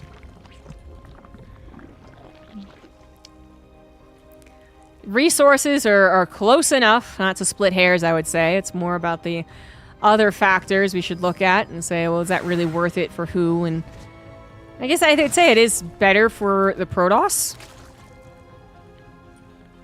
Hero has once again delayed his Forge. He is going right into the Stalkers and right into the Stalker aggression. He is playing very similar to the second game, I believe it was. So, just aggression into more aggression with Blink Stalkers. 1 Oracle falls, unfortunately, went a little too deep into the Spore Crawler. The Adepts have been creating quite a nuisance. 8 drones have gone down. Ling struggling to get the surrounds on them. Queen decided to go for the Oracle, only leaving 1 left over. And the Adepts had stopped being close to the drone line. So good decision there from Shin. And 2 Adepts will make it into the main base, of which they're still not a saturated mineral line. Shin has to replace his drones yet again. That is 22 drones killed for 14 Adepts. Keep in mind that this is really all a precursor to the Stalker attack. At least I thought it would be. This is almost exactly the same pacing and same kind of like Adept usage as that second game that led into the Stalker attack that was, you know, it seemed promising. But it looks like maybe he is thinking about that game and saying, okay, I'm not confident that I'll be able to win with it. Because he didn't have a robo, he didn't have a proxy pylon, he didn't have, you know, an extraordinary number of stalkers when he first moved out. So it is very similar, but he is starting the follow-up. He's not really dedicating to the attack. Still, with an oracle, once again, 2 oracles, actually. He had to build 4 in total. Covering him, he should be able to provide a little bit of pressure. Ling Hydra on the way. Shin did not really replace all the drones that he lost. I don't know if he ever got above 53, but I certainly expect like 55. But he is staying at 53 and building Ling Hydra. Perhaps Hero actually noticed that? Maybe that's what he noticed with the lacking drones in the main base. He was like, you're going to attack me, aren't you? And that's why he decided to change his mind. Yeah, that actually makes a lot of sense. Smart read. I mean, it kind of goes along with also thinking about that second game, but yeah, this is setting up defensively against what is now becoming an all-in from Shin is going to obviously be better than trying to meet him halfway. Lings don't like what they see. Hero is 24 stalkers, +1 in charge. Very close to finishing. They will finish before Shin is truly ready to go. Shin is not adding any more drones. He's just continuing to build army, but also getting his Hydra upgrades. Hero does move out. I mean, stalkers are pretty mobile, and that is so many stalkers that ideally a Ling surround never really catches them in too much trouble. But I think this does make the game a little more complicated. Lings get into the natural. Oh, it's Hero. Oh, he's doing Hero things, you guys. And I was never, ever convinced that he did this on purpose. I swear. I think he makes lemons. Wait, he makes lemonade out of lemons? There we go. But I don't think he does it on purpose. That's the only thing I probably ever have disagreed with Pig on about. But it is a mistake that is somewhat common. I haven't called it out in a while, though. I've cast enough PVZs with Hero that I can say I haven't seen it in a while. But this game is one of those games. Lemons and a lemonade would be very impressive. I should use that on purpose for some extraordinary miracle. 4th Nexus. Oh my god, Hero. Oh no. 4th Nexus is killed, but much more importantly, the Stalkers are now in the worst possible position. Hero, I thought was reading this, but I think it took so long that he kind of was like, well, he must have built 10 extra drones, and he must have taken a 4th base. His Stalkers are getting run down right now, which fortunately, glass half full here, given time for Hero to replace them. It looks like a recall wasn't even available as he does not recall them out. Oracle dies, Stalkers die. Hero still tries to place the 4th Nexus? What? I don't know about that one. Storm is finishing, and as I said, Stalkers were being replaced during that chase, but oh, that seems really bold. There is actually zero reason to do that. He's still proxied to Gateway, maybe? I mean, the proxy gateway might just be kind of a clever, like, why not, you know, maybe for the future. But I think at some point he did read it correctly, and then at some point he was like, nah. You just didn't expect Shin to continue all-inning from, you know, 53 drones, which is now 36 drones, by the way, but this army has clearly won the fight, so no hype cast for that one. Yeah. Oh, Hero. Wow, I did not expect the game to play out this way. He could have lost even without all this, like, running around down here. It would have been about good storms, getting the Zerg and the chokes, right? But he really made that as hard as possible when it actually could have been not easy, but it definitely was doable. It was definitely a doable situation if he just held. I wonder when exactly he started to read this incorrectly.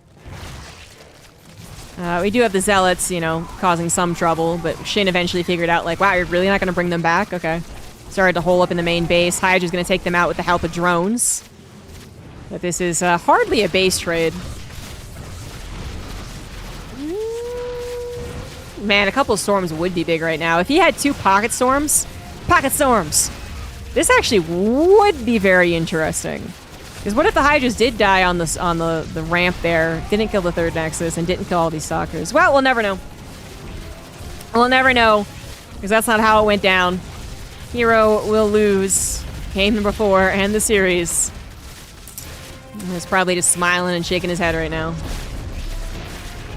GG's. GG's.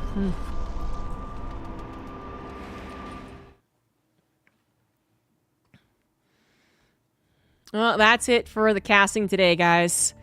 Tomorrow we'll cast... I don't know.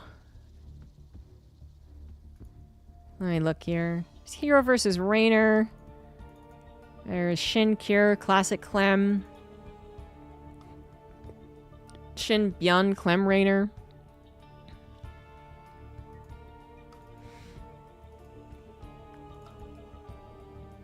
There, I think it was Classic Clem, or was it Cure? There was a match with Cure. Maybe it was Cure Rainer, actually. I think it was Cure Rainer. I think Cure Rainer was apparently very, very good. So I'll definitely cast that one. But then we also got to cast the finals. Again, I'm going to try and prioritize the matches that are almost certainly bound to happen at EWC. But honestly, there's a lot of potentials for the round of 8 matches. So many games, so little time. Not my fault for once. It's just too close to EWC. Alright, well, I will see you guys tomorrow for more StarCraft 2 casting is the point. Thank you so much for watching. And I will see you guys later, so enjoy your Thursday. Bye-bye.